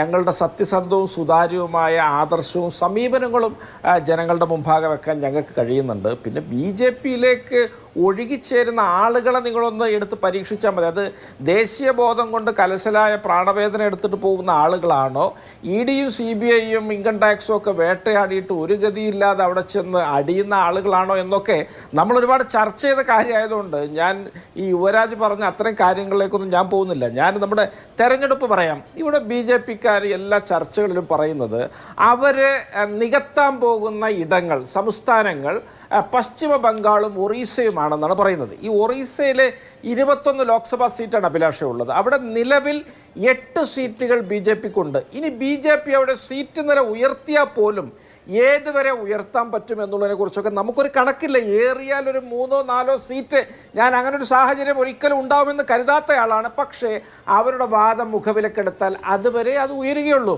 ഇനി ബംഗാളിൽ 18 സീറ്റ് നിലവിൽ BJPക്കുണ്ട്. അവിടെ BJP സീറ്റ് നില ഉയർത്തിയാൽ ഒറീസയെ പോലെ ഏതുവരെ ഉയരും? അതൊക്കെ വിരലിലെണ്ണാവുന്ന ചില ശുഷ്കമായ സംഖ്യകളിൽ ഒതുങ്ങി നിൽക്കും. അതുകൊണ്ട് BJPക്ക് ഉത്തരേന്ത്യയിൽ ഉടനീളം ഹരിയാനയിൽ ചുരുങ്ങുന്ന, പഞ്ചാബിൽ ചുരുങ്ങുന്ന, UPയിൽ ചുരുങ്ങുന്ന, പിന്നെ രാജസ്ഥാനിലും ഛത്തീസ്ഗഡിലും ജാർഖണ്ഡിലും മഹാരാഷ്ട്രയിലും ബീഹാറിലും കർണാടകയിലൊക്കെ ചുരുങ്ങുന്ന സംഖ്യകളെ എങ്ങനെ നികത്താൻ കഴിയുമെന്നാണ് നിങ്ങൾ പറയുന്നത്? ഇവിടെ ആന്ധ്രാപ്രദേശ് എന്ന് പറയുന്നത്, ആന്ധ്രാപ്രദേശിൽ ഒരു കാര്യം ഞാൻ അംഗീകരിക്കുന്നു, BJPക്ക് സഖ്യകക്ഷികളെ ആ സംസ്ഥാനത്ത് കിട്ടിയിട്ടുണ്ട്. പക്ഷേ BJP അവിടെ 5-6 സീറ്റുകളിൽ മാത്രമേ മത്സരിക്കുന്നുള്ളൂ. തെലങ്കാനയിൽ ഒരുപക്ഷെ BRS ക്ഷയിക്കുകയാണെങ്കിൽ അതിൻ്റെ ഒരു ഭൂരിഭാഗ ഓഹരി കോൺഗ്രസിനും ചെറിയൊരു ഓഹരി BJPക്കും കിട്ടിയേക്കാം എന്നതിനപ്പുറത്ത് ഇതൊക്കെ കൂട്ടിയാലും 10-15 സീറ്റ് എന്നതിൻ്റെ അപ്പുറത്തേക്ക് ഈ സംഖ്യ വികസിക്കുകയില്ല. എന്നാൽ BJPക്ക് ന്യായമായിട്ട് കുറയാൻ പോകുന്ന സീറ്റുകളുടെ എണ്ണം 70-80ഓളം സീറ്റുകളാണ്. അപ്പോൾ തീർച്ചയായിട്ടും ഈ രാജ്യത്ത് BJP വളരെയധികം താഴേക്ക് ഇറങ്ങി വരുന്നതിൻ്റെ ഒരു വ്യക്തമായ ലോജിക്കലും അനലറ്റിക്കലുമായ ഒരു പശ്ചാത്തലമുണ്ട്. അത് വിഷയസംബന്ധിയാണ്, ആശയസംബന്ധിയാണ്, ആദർശ സംബന്ധിയാണ്, സീറ്റുകളുടെ സാങ്കേതിക ശാസ്ത്രവുമായി ബന്ധപ്പെട്ടതാണ്, മുന്നണി രാഷ്ട്രീയവുമായിട്ട് ബന്ധപ്പെട്ടതാണ്, അത് ചില തരംഗങ്ങളുമായിട്ട് ബന്ധപ്പെട്ട് കിടക്കുന്നു. പിന്നെ ഇവിടെ യുവരാജ് പറഞ്ഞു ഞങ്ങളെങ്ങാനും പിന്നെ ജയിച്ചു കഴിഞ്ഞാൽ നിങ്ങളെ വികസനം പറഞ്ഞിട്ട് തോറ്റു എന്ന് പറയുമല്ലോ. നിങ്ങൾ വർഗീയതയാണ് പറഞ്ഞുകൊണ്ടിരിക്കുന്നത്. നിങ്ങൾക്ക് തെരഞ്ഞെടുപ്പിൽ എവിടെയെങ്കിലും ചെറിയൊരു മുൻതൂക്കം കിട്ടിപ്പോവുകയാണെങ്കിൽ അതും ഈ വർഗീയത കൊണ്ട് മാത്രമാണ് കിട്ടുന്നത്. എത്രമാത്രം നരേറ്റീവുകൾ പറഞ്ഞു. മൻമോഹൻ സിംഗിനെ തെറ്റായി ഉദ്ധരിക്കുന്നു, മംഗല്യ സൂത്ര, പെറ്റ് പെരുകുന്നവർ തുടങ്ങി മുജ്റ ഡാൻസ് എന്ന് വരെ പറയാണ്. ഈ മുജ്റ ഡാൻസ് എന്താ നമുക്കറിയില്ല, ഏതോ ഒരു അശ്ലീല നൃത്തമാണെന്നാണ് നമ്മുടെയൊക്കെ ഒരു കാഴ്ചപ്പാട്. അതുവരെ നിർലജ്ജം ഇന്ത്യൻ പ്രധാനമന്ത്രി അങ്ങ് തട്ടിവിടുകയാണ്. അദ്ദേഹം ഇന്ന് ലവ് ജിഹാദിനെ പറ്റി പറയുന്നു. അദ്ദേഹം മഹാത്മാഗാന്ധിയെക്കുറിച്ച് ഒരു സിനിമ ഇറങ്ങിയില്ലായിരുന്നെങ്കിൽ അദ്ദേഹത്തെ ആരും അറിയാതെ പോകുമായിരുന്നു അങ്ങ് വിദേശത്തൊക്കെ ഉള്ളവരെന്ന് പറയുന്നു. ഇവിടെ ഗുജറാത്തിലൊരു കലാപം ഉണ്ടായതുകൊണ്ട് മാത്രം ഇന്ത്യൻ രാഷ്ട്രീയത്തിൽ മുൻനിരയിലേക്ക് വരാൻ കഴിഞ്ഞതിൻ്റെ സ്വാനുഭവമൊക്കെ ഓർത്ത് നരേന്ദ്രമോദി മറ്റുള്ളവരിലൊക്കെ അത് സാമാന്യവൽക്കരിക്കാൻ നിന്നാൽ, അതും ഇന്ത്യയുടെ രാഷ്ട്രപിതാവിനെയൊക്കെ തൊട്ട് കളിക്കുമ്പോൾ ഇദ്ദേഹമൊക്കെ ഏത് മാനസികാവസ്ഥയിലാണ് എന്ന് ഞാൻ ചിന്തിച്ചു പോവുകയാണ്. ഇദ്ദേഹത്തെയാണോ ദൈവം പരമാത്മ നേരിട്ട് പറഞ്ഞയച്ചത്? ഇങ്ങനെയൊക്കെയാണോ പരമാത്മ പറഞ്ഞയച്ച ആളുകൾ പറയുന്നത് എന്നൊക്കെ ചിന്തിക്കാനുള്ള ബുദ്ധിയൊക്കെ ഉത്തരേന്ത്യക്കാർക്കുണ്ട് അഭിലാഷ്. എല്ലാ കാലത്തും ഈ മുസ്ലിം, ഹിന്ദു, പാകിസ്ഥാൻ, ഹിന്ദുസ്ഥാൻ, ബീഫ്, ബൈസ, ഗായ് എന്നൊക്കെ പറഞ്ഞിട്ട് ആളുകളെ പറ്റിച്ച് വോട്ട് നേടാൻ കഴിയുമെന്ന് ഇവരെങ്ങനെ വ്യാമോഹിക്കുന്നു? 10 കൊല്ലം ഇവർ തുടർച്ചയായിട്ട് വിജയിക്കുകയും ഇങ്ങനെ അടക്കി ഭരിക്കുകയൊക്കെ ചെയ്തില്ല. ഇതൊക്കെ കാണുന്ന ജനങ്ങളുണ്ട്. അധികാരത്തിന്റെ ആധിക്യത്തെ എല്ലാ കാലത്തും ഇന്ത്യൻ ജനാധിപത്യം വെറുത്തിട്ടുണ്ട്. അതിന് കോൺഗ്രസും ഇരയായിട്ടുണ്ട് 1977. അങ്ങനെ ഇന്ത്യൻ ജനാധിപത്യം എന്ന് പറഞ്ഞത് കീറിപ്പറിഞ്ഞ ദുർബലാവസ്ഥയിലുള്ള ഒരു അശു അല്ല എന്ന് BJP-ക്കാരെ സദയം ഓർമ്മിപ്പിക്കാൻ ഞാൻ ആഗ്രഹിക്കുന്നു. തീർച്ചയായിട്ടും ഇന്ത്യൻ ജനാധിപത്യത്തിന്റെ ഒരു ഉയർത്തെഴുന്നേൽപ്പ് ഈ തെരഞ്ഞെടുപ്പിൽ ഉണ്ടാകും. ശരി, ശ്രീ നിസാം സയ്യിദ് നേരത്തെ BJP-ക്ക് കുറയാനുള്ള സാധ്യതകൾ പറഞ്ഞു, BJP-ക്ക് കൂടാനുള്ള സാധ്യതകൾ ഉണ്ടല്ലോ. ഇപ്പൊ തെലങ്കാന 4 സീറ്റുണ്ട്, അത് 8 ആകാനുള്ള സാധ്യത ചൂണ്ടിക്കാണിക്കുന്നു. കാരണം അവിടെ BRS ഇല്ലാതാവുകയാണ്. അങ്ങനെയാണെങ്കിൽ 8-8-1 ഒരെണ്ണം MIM-നെ കൂടെ കൂട്ടിയാൽ 17-ൽ 8-8 എന്നുള്ള നിലയിലേക്ക് മാറും. ഒരു പക്ഷേ അത് കോൺഗ്രസിന് 11 സീറ്റ് വരെ ആകാനുള്ള സാധ്യത അവിടെ നിൽക്കുന്നു. എന്തായാലും 4-ൽ നിന്ന് BJP തെലങ്കാനയിൽ ഉയരുന്നു. ആന്ധ്രാപ്രദേശിൽ നോക്കൂ, അവർ 6 സീറ്റിൽ മത്സരിക്കുകയാണ്. ജയസാധ്യതയുണ്ട് കുറഞ്ഞത് 4 സീറ്റുകളിലെങ്കിലും. അപ്പോൾ ഈ പറഞ്ഞ തെലങ്കാനയിൽ നിന്നും ആന്ധ്രയിൽ നിന്നും മാത്രം 12 സീറ്റ് അധികം കിട്ടാനുള്ള സെനാരിയോ അവിടെ ചൂണ്ടിക്കാണിക്കുന്നു. നോക്കൂ, ഒഡീഷ എടുക്കൂ, കഴിഞ്ഞ തവണ 8 ഉണ്ട്, ഇത്തവണ 14 വരെ ആകാനുള്ള എല്ലാ സാധ്യതകളും ചൂണ്ടിക്കാണിക്കുന്നു. അവിടെ നിന്ന് മാത്രം 6 അധികം. അപ്പൊ എത്രയായി? 12-ഉം 6-ഉം 18 കൂടാൻ പോവാണ്. ഇപ്പൊ പശ്ചിമ ബംഗാളിന്റെ കാര്യത്തിൽ ആർക്കും ഒരു ഉറപ്പില്ലെങ്കിലും അത് 18 ചിലപ്പോൾ 22 ആകാം, അത് ചിലപ്പോൾ 12 ആകാം. എന്തായാലും 12-നും 22-നും ഇടയ്ക്കുള്ള സീറ്റുകൾ പശ്ചിമ ബംഗാളിൽ BJP പ്രതീക്ഷിക്കുകയാണ്. നോർത്ത് ഈസ്റ്റ് ഇപ്പോൾ സമ്പൂർണ്ണമായും BJP-യുടെ കയ്യിലാണ്. സ്വാഭാവികമായും നോർത്ത് ഈസ്റ്റിൽ BJP-ക്ക് സീറ്റ് കുറയുന്നില്ല, കിട്ടിയാൽ കൂടാനേ വഴിയുള്ളൂ. അപ്പോൾ ആ നോർത്ത് ഈസ്റ്റിന്റെ കാര്യം അവിടെ നിൽക്കുന്നു. പഞ്ചാബിൽ ഇപ്പോൾ തന്നെ അവർക്ക് ഗുരുദാസ്പൂരും ഹോഷിയാർപൂരുമുണ്ട്, ചില പ്രധാനപ്പെട്ട നഗരങ്ങൾ കൂടി. ഒരുപക്ഷെ ഒരു സീറ്റ് കൂടി BJP-ക്ക് അധികം കിട്ടാനുള്ള സാധ്യത പഞ്ചാബിൽ പോലും നിലനിൽക്കുന്നു. സൗത്ത് ഇന്ത്യയിൽ നോക്കുമ്പോൾ തമിഴ്നാട്ടിൽ കോയമ്പത്തൂർ പോലെയുള്ള സീറ്റ്, കോയമ്പത്തൂരും കന്യാകുമാരിയും പോലെയുള്ള സീറ്റുകൾ, കേരളത്തിൽ തൃശ്ശൂർ പോലെയുള്ള സീറ്റുകൾ, സൗത്ത് ഇന്ത്യയിൽ നിന്ന് അവർക്ക് 2-3 സീറ്റ് ഈ പറഞ്ഞ സംസ്ഥാനങ്ങളിൽ പോലും കൂടാമെന്നുള്ള സെനാരിയോയിൽ ഒരു 30 സീറ്റ് BJP-ക്ക് അധികം വരികയല്ലേ ആ സമയത്ത്? ഇപ്പൊ ഈ കുറഞ്ഞാലും ആ കുറവിനെ ഇതുകൊണ്ട് നികത്തിക്കൂടെ? ദക്ഷിണേന്ത്യയിൽ നിന്ന് BJP-ക്ക് പുതുതായി നേടാവുന്ന BJP വിശ്വസിക്കുന്ന എല്ലാ സീറ്റുകളും കൂട്ടിയാലും കർണാടകയിൽ നിന്ന് അവർക്ക് നഷ്ടമാകുന്ന സീറ്റുകളുടെ ഒപ്പം എത്തില്ല എന്നുള്ളതാണ് യാഥാർത്ഥ്യം. BJP-ക്ക് കേരളത്തിൽ 2 സീറ്റ് വിജയിക്കുമെന്ന്, 3 സീറ്റ് വിജയിക്കുമെന്നാണ് ഇന്ന് അമിത്ഷാ പറഞ്ഞത്. അപ്പം അതിൻ്റെ ഒരു യാഥാർത്ഥ്യത്തെക്കുറിച്ച് നമുക്ക് അഭിലാഷനും നമുക്കെല്ലാം ബോധ്യമുണ്ടല്ലോ. അപ്പോൾ ഈ BJP-യുടെ കണക്ക് പിന്നെ കേരളത്തിൽ 3 സീറ്റ് ലഭിക്കും, തമിഴ്നാട്ടിൽ 5 സീറ്റ് ലഭിക്കും. 2 സീറ്റിലാണ് തമിഴ്നാട്ടിൽ അവരുടെ മത്സര ചിത്രത്തിലുള്ളത്. ആന്ധ്രാപ്രദേശിൽ 6 സീറ്റിൽ മത്സരിക്കുമ്പോൾ എത്ര സീറ്റ് ലഭിച്ചാലും 2 സീറ്റിന് അപ്പുറത്തേക്ക് പോകും എന്ന് നമുക്ക് വിശ്വസിക്കാൻ കഴിയില്ല. ഒറീസയിൽ കൂടി വന്നാൽ 6 സീറ്റ് അവർക്ക് കൂടുതലായി ലഭിക്കുക എന്ന് പറയുന്നതാണ്. 14-ലെത്തുക എന്ന് പറയുന്നത് സംഭവ്യമായി കരുതില്ല. 12-ലെത്തിയാൽ പോലും ഈ ഉണ്ടാകുന്ന നേട്ടങ്ങളൊക്കെ കർണാടക കൊണ്ട് മാത്രം BJP-ക്ക് ഇല്ലാതാകും എന്നുള്ളതാണ് യാഥാർത്ഥ്യം.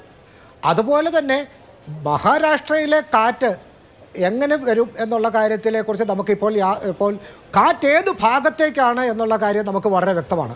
ആ കാറ്റിൻ്റെ ഇൻറ്റൻസിറ്റി എങ്ങനെയാണ്, തീവ്രത എന്താണ് എന്നുള്ള കാര്യം നമുക്കിപ്പോൾ ഊഹിക്കാൻ കഴിയില്ല.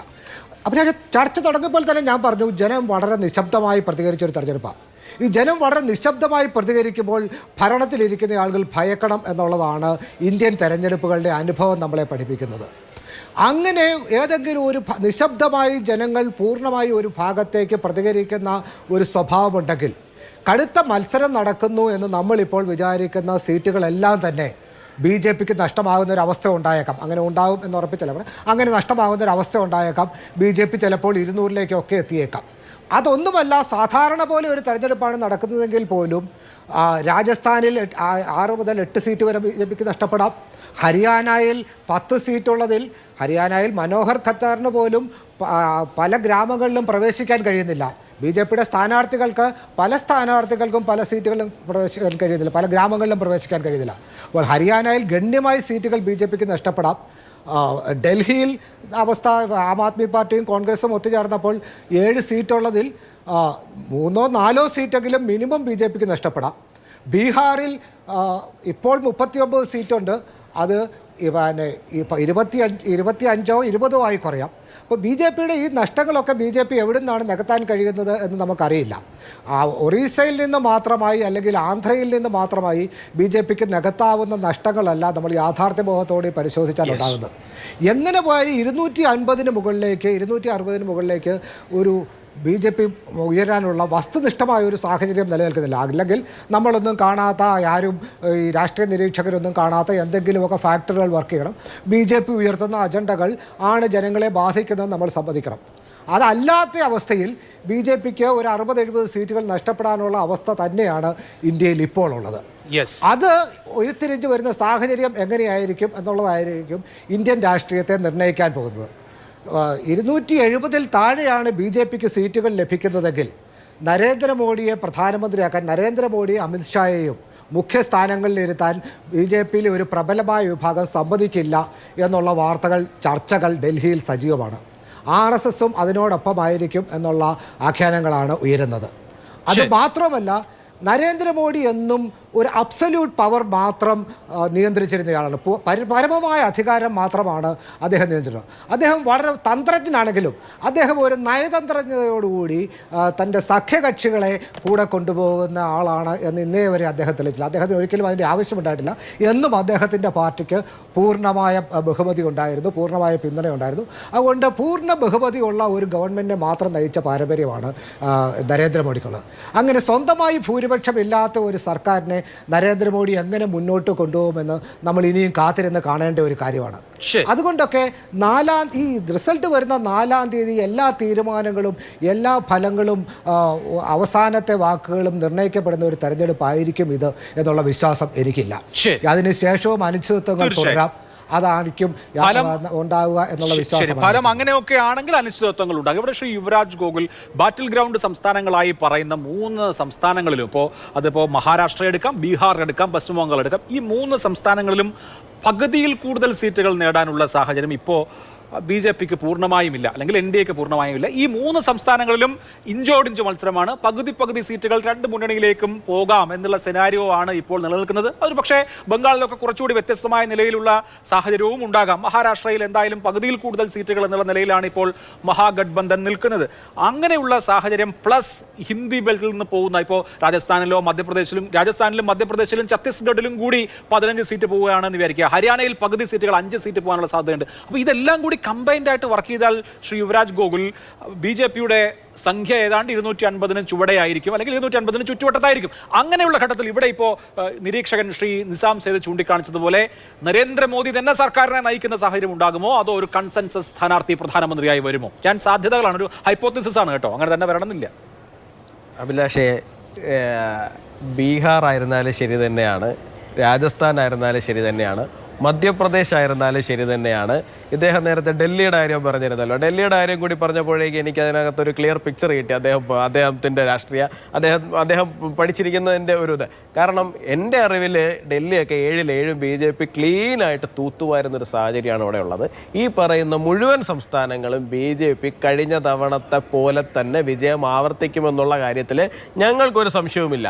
കാരണം കഴിഞ്ഞ തവണ ബി ജെ പി ഇതിലെ പല സീറ്റുകളും ജയിച്ചിരിക്കുന്നത് 3 ലക്ഷം 4 ലക്ഷം വോട്ടിൻ്റെയൊക്കെ ലീഡിന് ജയിച്ചിരിക്കുന്ന മണ്ഡലങ്ങളാണ് ഇത് പലതും. 2 ലക്ഷം 3 ലക്ഷം ലക്ഷത്തിൽ കുറഞ്ഞുള്ള കണക്കുകളൊന്നും ഈ പല മണ്ഡലങ്ങളിലും ഇല്ല. ഇപ്പോൾ നിങ്ങൾ പറയുന്നത് പോലെ തന്നെ പ്രത്യേകിച്ച് തരംഗങ്ങളൊന്നും ഇല്ലാന്നുണ്ടെങ്കിൽ ഇത്രയും വലിയ ലീഡിൽ നിൽക്കുന്നതിന് ഈ 3 ലക്ഷത്തിനെയൊക്കെ കവർ ചെയ്ത് പോകാൻ പറ്റിയിട്ടുള്ള പ്രത്യേകിച്ച് ഒന്നും തന്നെ അപ്പുറത്തൊന്നും സംഭവിച്ചതായിട്ട് നമ്മൾ ഇതുവരെയും കണ്ടിട്ടില്ല. 4-5 മാസങ്ങൾക്ക് മുമ്പാണ് മധ്യപ്രദേശിലും രാജസ്ഥാനിലും ഛത്തീസ്ഗഡിലും തിരഞ്ഞെടുപ്പ് കഴിഞ്ഞത്. അതിനെ മറികടക്കാൻ വേണ്ടിയിട്ടുള്ള ഇപ്പോൾ 2004 പറഞ്ഞു കഴിഞ്ഞാൽ സ്വാഭാവികമായിട്ടും ഈ പറയുന്ന ഉള്ളിയുടെ വില മാറി, ടൊമാറ്റോയുടെ വില മാറി എന്നൊക്കെ പറഞ്ഞിട്ടുള്ള കുറേ പ്രശ്നങ്ങളെങ്കിലും ഉണ്ടായിട്ടുണ്ടായിരുന്നു. കഴിഞ്ഞ 4-5 മാസത്തിനിടയിൽ ഇന്ത്യയിൽ എന്ത് രാഷ്ട്രീയ സാഹചര്യം മാറിയെന്നാണ് പറഞ്ഞു വരുന്നതെന്ന് എനിക്ക് മനസ്സിലാവുന്നില്ല. പിന്നെ UP നിങ്ങളാരും എന്താ കാണാത്തത്? UP ഇത്തവണ 70+ പോകുന്നേ. ആകെ ആ മുന്നണിക്ക് കിട്ടാൻ പോകുന്ന 4-5 സീറ്റുകൾ മാത്രമാണ് അവിടെ കിട്ടാൻ പോകുന്നത്. കഴിഞ്ഞ തവണത്തെ 62 എന്നുള്ള ഇത്തവണ 70+, 70-75 പോകുന്നുള്ള കാര്യത്തിൽ ഞങ്ങൾക്ക് ആർക്കും യാതൊരു സംശയവുമില്ല. ഞാൻ ഉറപ്പിച്ചു പറയുന്നു, BJP 300 താഴേക്ക് വരുന്നില്ല. പിന്നല്ലേ നമ്മൾ 272 താഴേക്ക് പോകുന്ന ഒരു സിനാറിയെ കുറിച്ചിട്ട് ചർച്ച ചെയ്യേണ്ടത്. ശരി, അതാണ് BJPയുടെ ആത്മവിശ്വാസം. ശ്രീ KP നൗഷാദ് അലി, 80 സീറ്റുള്ള ഉത്തർപ്രദേശിൽ ഈ സമാജ്വാദി പാർട്ടിയുടെ ഫാമിലി പോക്കറ്റ് ബറോ എന്ന് പറയാവുന്ന 4 സീറ്റും പ്ലസ് റായ്ബറേലി 5, ബാക്കി 75 കിട്ടുമെന്ന ഉറച്ച ആത്മവിശ്വാസം BJPയെ സംബന്ധിച്ചുണ്ട്. അങ്ങനെ ഉത്തർപ്രദേശിൽ 75 സീറ്റ് കിട്ടുന്ന ഒരു പാർട്ടി തിരിഞ്ഞു നോക്കേണ്ടി വരില്ല. ഉത്തർപ്രദേശിനെ സംബന്ധിച്ച് നമുക്കറിയാം, സഖ്യം RLDയെ പോലും BJPക്ക് സ്വന്തം പക്ഷത്ത് കൊണ്ടുവരാൻ സാധിച്ചു. BSP അവിടെ വോട്ട് സ്പ്ലിറ്ററായി പ്രവർത്തിക്കുന്നു. 20 മുസ്ലിം കാൻഡിഡേറ്റ്സിനെ നിർത്തിയിരിക്കുന്നു. SPക്ക് 4 മുസ്ലിം കാൻഡിഡേറ്റ്സേ ഉള്ളൂ എന്നോർക്കണം. മറ്റ് ഈ പറഞ്ഞ വോട്ട് കട്ടർമാരുണ്ട്. അതായത് BJP വിരുദ്ധമായി പോകേണ്ട എല്ലാ വോട്ടുകളും പല വഴിക്ക് ചിന്നിച്ചിതറാനുള്ള സാഹചര്യം അവിടെ ഉണ്ട്. ഇപ്പോഴും ജാറ്റവ് വോട്ട് ബാങ്ക്, ദളിതരുടെ വോട്ട് ബാങ്ക് മായാവതിക്ക് ഭദ്രമാണ്. അവർ ജയിച്ചാലും തോറ്റാലും മായാവതിയുടെ പാർട്ടിക്ക് എന്നുള്ള ആനയ്ക്കാണ് വോട്ട് എന്ന് പറയുന്നത് നമ്മൾ കേട്ടിട്ടുണ്ട്. പിന്നെ റേഷൻ ഒരു പ്രധാനപ്പെട്ട ഘടകമാണ്. വനിതകളുടെ വോട്ട് വളരെ പ്രധാനമാണ്. ഇതൊക്കെ കൂടി കാൽക്കുലേറ്റ് ചെയ്ത് കഴിഞ്ഞാൽ 75 സീറ്റിലേക്ക് BJP എത്തിയാൽ പിന്നെ നമ്മൾ ഈ പറഞ്ഞ കാൽക്കുലേഷൻ നടത്തേണ്ട വല്ല കാര്യമുണ്ടോ? ഞാൻ UPയെ കുറിച്ച് രണ്ടാമത് പറയാം. ഞാൻ ആദ്യമായിട്ട് BJP കഴിഞ്ഞ നിയമസഭാ തെരഞ്ഞെടുപ്പിൽ ജയിച്ചു വന്ന സ്ഥലങ്ങളിലാണ് തെരഞ്ഞെടുപ്പ് എന്ന് ഇവിടെ സൂചിപ്പിക്കപ്പെട്ടല്ലോ. ഞാനൊരു കാര്യം പറയട്ടെ, ഇവിടെ രാജസ്ഥാനിൽ BJP ജയിച്ചു. അവിടെ നമ്മുടെ രാജാ സിന്ധ്യയെ അവിടെ വസുന്ധര രാജയെ അവിടെ സൈഡ് ലൈൻ ചെയ്തിട്ടാണ് പുതിയ മുഖ്യമന്ത്രി വന്നത്. ഛത്തീസ്ഗഡിൽ BJP ജയിച്ചു. അവിടെ രമൺ സിംഗിൻ്റെ പൊടി പോലും എടുക്കാനില്ല. മധ്യപ്രദേശിൽ BJP ജയിച്ചു. അവിടെ ശിവരാജ് സിംഗ് ചൗഹാനെ മാറ്റിയിട്ടാണ് പുതിയ മുഖ്യമന്ത്രി വന്നത്. ഈ മുഖ്യമന്ത്രിമാരൊക്കെ ആരൊക്കെയാണ് എന്ന് ആ സംസ്ഥാനത്തെ ജനങ്ങൾക്ക് പോലും അവരാകുന്നത് വരെ കൃത്യമായ പിടിയില്ലായിരുന്നു. ഹരിയാനയിലെ കാര്യം, അവിടെ 3 BJP അനുകൂല MLAമാർ ഈ തെരഞ്ഞെടുപ്പ് വേളയിൽ പിന്തുണ പിൻവലിച്ചു, കോൺഗ്രസ് പാളയത്തിൽ എത്തിച്ചേർന്നിട്ടുണ്ട്. അവിടെ മനോഹർലാൽ ഖട്ടറിനെയും ഇതേപോലെ മുഖ്യമന്ത്രി സ്ഥാനത്ത് നിന്ന് ഇറക്കി വിട്ടതാണ്. അദ്ദേഹത്തിൻ്റെ അനന്തരവന്മാരടക്കം ഈ തെരഞ്ഞെടുപ്പിൻ്റെ മധ്യത്തിലാണ് കോൺഗ്രസിൽ ചേർന്നത്. ഇങ്ങനെയൊക്കെയുള്ള സാഹചര്യങ്ങൾ മാത്രം മതി BJPയുടെ സാധ്യതകൾ അവിടെ പിറകോട്ട് വലിക്കാൻ. പിന്നെ രാജസ്ഥാനിലും ഹരിയാനയിലൊക്കെ വലിയ കർഷകരുടെ വികാരമുണ്ട്. ആ വികാരമാണ് BJPക്ക് പലയിടങ്ങളിലും ക്യാമ്പയിൻ പോലും നടത്താൻ പറ്റാത്ത സ്ഥിതിവിശേഷം വരുത്തി വെച്ചിരിക്കുന്നത്. സ്ഥാനാർത്ഥികളുടെ വീടിന് മുമ്പിലൊക്കെയാണ് പന്തൽ കെട്ടി അവരുടെ നീക്ക് പോക്കുകൾ, ഇറക്കങ്ങളൊക്കെ തടസ്സപ്പെടുത്തുന്ന രീതിയിൽ കർഷകർ അവിടെയൊക്കെ സമരം നടത്തുന്നത്. പിന്നെ ഞാൻ ഒരു കാര്യം പറയുന്നത്, ഇത്തരമൊരു സാഹചര്യം ഇവിടെയൊക്കെ ഉണ്ടാകുമ്പോൾ നമ്മൾ ഇതിനെ വളരെ കൃത്യമായിട്ട് രാഷ്ട്രീയമായിട്ടും BJPക്കകത്തുള്ള അന്തഛിദ്രവുമായിട്ട് കൂട്ടി വായിച്ചുകൊണ്ട് വേണം ആ സംസ്ഥാനങ്ങളിലെ തെരഞ്ഞെടുപ്പിനെ നോക്കിക്കാണാൻ. ഇത് 3 ലക്ഷത്തിനും 2.5 ലക്ഷത്തിനൊക്കെ വിജയിച്ചു എന്ന് പറഞ്ഞാൽ ഇന്ത്യൻ രാഷ്ട്രീയത്തിൽ അത്തരത്തിലുള്ള വിജയങ്ങളൊക്കെ എല്ലാ കാലത്തും ഉണ്ടായിട്ടുണ്ട്. 84 ഉണ്ടായ വിജയമൊന്നും 89 കോൺഗ്രസിന് ഉണ്ടായില്ല. 400 ചില്ലാനും സീറ്റുമായിട്ട് വന്ന കോൺഗ്രസ് 190 സീറ്റിലേക്ക് ചുരുങ്ങിയിട്ടുണ്ട്. അപ്പോൾ ഇതൊക്കെ രാഷ്ട്രീയത്തിൽ കഴിഞ്ഞ തെരഞ്ഞെടുപ്പിൻ്റെ ഒരു സ്റ്റാറ്റിസ്റ്റിക്സ് വെച്ച് അമിതാഹ്ലാദം വിശ്വാസമൊക്കെ പ്രകടിപ്പിക്കുക എന്ന് പറയുന്നത് ചുരുങ്ങിയ പക്ഷം വങ്കത്വമാണ്. ഇനി UPയിലെ പൊളിറ്റിക്സ് നമുക്കറിയാം. ഈ UP എന്നൊരു സംസ്ഥാനത്ത് SP കോൺഗ്രസ് അലയൻസിന് അവിടെ ആ അലയൻസ് വന്നതോടുകൂടി തന്നെ ഒരു 30% വോട്ടിൻ്റെ സപ്പോർട്ട് ആ മുന്നണിക്ക് അവിടെ വന്നു കഴിഞ്ഞു. മുസ്ലിം യാദവ മാത്രമാണ് ഞാൻ കൂട്ടുന്നത്. പിന്നെ നിങ്ങൾ പറഞ്ഞ ദളിത് വിഭാഗം അവിടെ 20% അതിൽ മായാവതിയുടെ പ്രത്യേക ജാതി ചമാർ വിഭാഗക്കാർ 12% മറ്റ് 8% അല്ലാത്ത ദളിത് വിഭാഗമാണ്. ആ വോട്ടുകളൊക്കെ ഈ ചമാർ വിഭാഗവും 8% വരുന്ന ഇതര ദളിത് വിഭാഗത്തിൻ്റെയൊക്കെ വോട്ടുകളിൽ ഭൂരിഭാഗവും വലിയ തോതിലുള്ള ആൻറ്റി ഇൻകംബൻസി വികാരത്തിലാണുള്ളത്. അത് വലിയ ശതമാനം ഈ SP കോൺഗ്രസ് അലയൻസിലേക്ക് വന്നു ചേരുമെന്നുള്ള കാര്യത്തിൽ ഞങ്ങൾക്ക് സംശയമില്ല. അവിടെ നിന്ന് പല ആളുകളും അത്തരത്തിലുള്ള നിഗമനങ്ങൾ നടത്തിയിട്ടുണ്ട്. അതുപോലെ തന്നെ തന്നെ അവിടെ ഇതര പിന്നോക്ക OBC ഹിന്ദു സമുദായങ്ങളിൽപ്പെട്ട സ്ഥാനാർത്ഥികൾക്കാണ് SP വലിയ മുൻതൂക്കം നൽകിയിട്ടുള്ളത്. യാദവ പാർട്ടിയായിട്ടും 5-6 സീറ്റിനപ്പുറത്ത് യാദവർക്ക് സീറ്റ് നൽകിയിട്ടില്ല. മുസ്ലിങ്ങളുടെ എണ്ണവും 3-4 പരിമിതപ്പെടുത്തിയിട്ടുണ്ട്. ഇതര OBC ഹിന്ദു സമുദായങ്ങൾക്കാണ് അവിടെ സീറ്റുകൾ നൽകിയിട്ടുള്ളത്. ഒരു വലിയൊരു പോരാട്ടത്തിന് മണ്ണിൻ്റെ മകനായ അഖിലേഷ് യാദവ് മുമ്പിൽ നിന്നുകൊണ്ട് ഒരു യുദ്ധം അവിടെ നയിക്കുകയാണ്. അതിനെയൊക്കെ 4-5 സീറ്റിലേക്കൊക്കെ താഴ്ത്തിക്കെട്ടുന്നത് UP-യിലെ BJP നേതാക്കൾ പോലും അംഗീകരിക്കുമെന്ന് എനിക്ക് തോന്നുന്നില്ല. അവിടെ എൻ്റെ അഭിപ്രായത്തിൽ ഈ മുന്നണി തീർച്ചയായിട്ടും ഒരു 30-ന് മുകളിൽ സീറ്റ് നിശ്ചയമായിട്ട് നേടുമെന്നാണ് എൻ്റെ പ്രതീക്ഷ. പക്ഷേ ഒരു കോൺഗ്രസ് പ്രവർത്തകൻ എന്ന നിലയിൽ ഞാൻ അതിലേറെയൊക്കെ അവകാശമൊക്കെ പെടാൻ ഞാൻ മുതിർന്നിട്ടുണ്ടെങ്കിലും ഇവിടെ ഞാൻ ഏറ്റവും കുറഞ്ഞ കണക്കാണ് പറയുന്നത്. നമ്മളൊരു യുക്തിസഹമായിട്ട് പ്രേക്ഷകർക്ക് കൂടി പഥ്യമാവുന്ന രീതിയിൽ നമ്മൾ കാര്യങ്ങൾ അവതരിപ്പിക്കണമല്ലോ. ഞാൻ അത്തരത്തിലാണ് UP-യിൽ നിന്ന് പ്രതീക്ഷിക്കുന്നത്. മഹാരാഷ്ട്രയിൽ നിന്ന് ശ്രദ്ധേയമായ നിരീക്ഷണം, ഇവിടെ കോൺഗ്രസും BJP ഒക്കെ നിങ്ങൾ വിടൂ, ഛഗൻ ഭുജ്ബൽ എന്ന BJP പാളയത്തിലുള്ള ശിവസേനയുടെ നേതാവ് പറഞ്ഞിട്ടുണ്ട് ഈ തെരഞ്ഞെടുപ്പിൽ പവാറിനും ഷിൻഡേക്കും അനുകൂലമായിട്ടുള്ളൊരു ജനകീയ വികാരമുണ്ട് എന്നുള്ളത്. അവിടെ 48 സീറ്റുള്ള ഇന്ത്യ രാജ്യത്തെ ഏറ്റവും അധികം സീറ്റുള്ള 2ാമത്തെ സംസ്ഥാനമാണ് എന്ന് നിങ്ങൾ ഓർക്കണം. ഒരു സീറ്റ് മാത്രം ഇന്ത്യ മുന്നണി നേടിയ 40-ൽ 39 BJP സഖ്യം നേടിയ ബീഹാറിൽ 15 സീറ്റ് മുകളിൽ ഇന്ത്യ മുന്നണി നേടുമെന്നുള്ള കാര്യത്തിൽ അവിടുത്തെ BJP നേതാക്കൾക്ക് പോലും തർക്കമില്ല. ഇത്തരത്തിൽ ഇങ്ങനെ പാടെ കുറഞ്ഞു വന്നാൽ നിങ്ങൾ നിലവിൽ 4 സീറ്റുള്ള തെലങ്കാനയിൽ 2 കൂടുമ്പോൾ അവിടെ 2, ആന്ധ്രാപ്രദേശിൽ 2 കൂടിയാൽ അവിടെ 2, ഒറീസയിൽ 4 കൂടിയാൽ 4 അപ്പോൾ 8 ഇനി പറഞ്ഞ ബംഗാളിൽ 4 സീറ്റ് കൂടിയ 8-4 12 ഈ 12 സീറ്റ് കൂടുമ്പോഴാണോ നിങ്ങൾ ഈ കണക്ക് കൂട്ടുന്ന 100-ലധികം സീറ്റുകളുടെ കുറവ് പരിഹൃതമാവുന്നത്?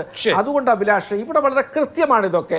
ഒരു കാര്യം കൂടി ഞാൻ പറയുന്നു, ഫ്രീ ആൻഡ് ഫെയർ തെരഞ്ഞെടുപ്പ് എന്ന സംജ്ഞയ്ക്ക് പരിക്കേറ്റിട്ടില്ലെങ്കിൽ BJP-ക്കാരെ സംബന്ധിച്ചിടത്തോളം അവർ വർഗീയ കലാപങ്ങൾ ഉണ്ടാക്കി കബന്ധങ്ങൾ വീഴ്ത്തി തെരഞ്ഞെടുപ്പ് ജയിക്കുന്നവരാണ്.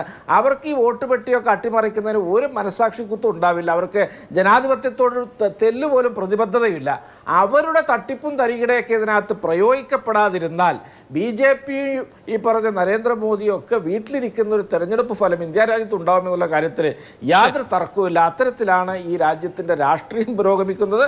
അത്തരത്തിലാണ് കാറ്റ് വീശുന്നത്. ദിശ നമുക്ക് നൽകുന്ന എല്ലാ സൂചകങ്ങളും അത്തരത്തിലാണ്. അതിനകത്തൊരു തർക്കമില്ല. ശരി, ശ്രീ നിസാം സയ്യിദ്, ഇപ്പോൾ ഉത്തർപ്രദേശിന്റെ കാര്യമാണ് നമ്മൾ സംസാരിച്ചുകൊണ്ടിരുന്നത്. യോഗേന്ദ്ര യാദവ് അല്പസമയം മുമ്പ് വയറിന് കൊടുത്ത അഭിമുഖത്തിൽ അദ്ദേഹം പറയുന്നത് അവിടെ NDA 52-ലേക്ക് താഴും, 30 സീറ്റിന് അടുത്തുള്ള പെർഫോമൻസിലേക്ക് അവിടെ ഇന്ത്യ മുന്നണി പോകുമെന്നാണ്. ഒരു ശക്തമായ വികാരം, അന്തർധാര അവിടെ ഉണ്ടെങ്കിൽ അത് 42 വരെ ആകാമെന്ന് പറയുന്നു. ഉത്തർപ്രദേശിൽ BJP സഖ്യം 42-ലേക്കൊന്നും പോകുന്നു ഞാൻ വിചാരിക്കുന്നില്ല. പക്ഷേ അങ്ങനെ ഒരു സെനാരിയോ, അതായത് ഏതാണ്ട് പകുതിയോളം സീറ്റുകൾ പ്രതിപക്ഷം ജയിക്കാമെന്നുള്ള സാഹചര്യം ചൂണ്ടിക്കാണിക്കുന്നുണ്ട്. അവിടുത്തെ ജനങ്ങൾക്കിടയിൽ താനാഷാഹി, അതുപോലെ തന്നെ സംവിധാൻ തുടങ്ങിയ വാക്കുകൾ വലിയ തോതിൽ ചർച്ചയാവുന്നു. സാധാരണക്കാരുടെ ഇടയിൽ പോലും അത് കോൺഗ്രസ് ഉയർത്തിയ റിസർവേഷൻ പൊളിറ്റിക്സ് അല്ലെങ്കിൽ SP കോൺഗ്രസ് സഖ്യം ഉയർത്തിയ റിസർവേഷൻ പൊളിറ്റിക്സ് നന്നായി ചർച്ചയാവുന്നു. സാധാരണ നിലയിൽ BSP SP സഖ്യം ഉണ്ടായപ്പോൾ പോലും ട്രാൻസ്ഫർ ആവാത്ത ദലിത് വോട്ടുകൾ ഇത്തവണ സാമാന്യത്തിൽ കൂടുതൽ SP കോൺഗ്രസ് മുന്നണിയിലേക്ക് പോയേക്കാം. കോൺസ്റ്റിറ്റ്യൂഷൻ അട്ടിമറിക്കപ്പെടും, സംവരണം ഇല്ലാതാകുമെന്ന ഭയം വലിയ തോതിൽ ആളുകളിൽ ഉണ്ട്. അല്ലെങ്കിൽ അങ്ങനെ ഒരു ക്യാമ്പയിൻ നടത്താൻ അവിടെ ഇന്ത്യ മുന്നണിക്ക് കഴിഞ്ഞു എന്ന് ചൂണ്ടിക്കാണിക്കുന്നു. താങ്കൾ ഇതിലൊക്കെ വിശ്വസിക്കുന്നുണ്ടോ? BJPയെ സംബന്ധിച്ചിടത്തോളം വളരെയേറെ നേട്ടങ്ങളുള്ള, വളരെയേറെ അഡ്വാൻറ്റേജസ് ഉള്ള ഒരു സംസ്ഥാനമാണ് ഉത്തർപ്രദേശ്.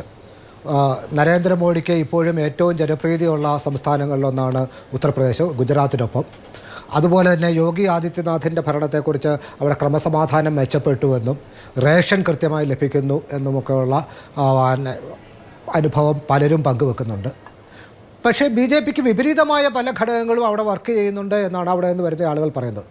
ഈ റേഷനും ക്രമസമാധാന നിലയും നരേന്ദ്രമോദിയും വർക്ക് ചെയ്യുമ്പോൾ തന്നെ അവിടുത്തെ ആളുകൾ വീണ്ടും നമ്മൾ സംസാരിക്കുമ്പോൾ അവർ തൊഴിലില്ലായ്മയെക്കുറിച്ച് സംസാരിക്കുന്നു, അവർ വിലക്കയറ്റത്തെക്കുറിച്ച് സംസാരിക്കുന്നു, അവർ സംവിധാൻ ഖത്രേമേ ഹേ എന്നുള്ളത് അവിടുത്തെ ദളിതരുടെ ഇടയിലെ ഏറ്റവും ഡോമിനൻ്റായ നരേറ്റീവാണ്. അതുപോലെ തന്നെ ഈ തെരഞ്ഞെടുപ്പിന് ശേഷം യോഗിയുടെ ഭാവി എന്താകും എന്നുള്ള കാര്യവും അവിടെ ചർച്ചയിലാണ്.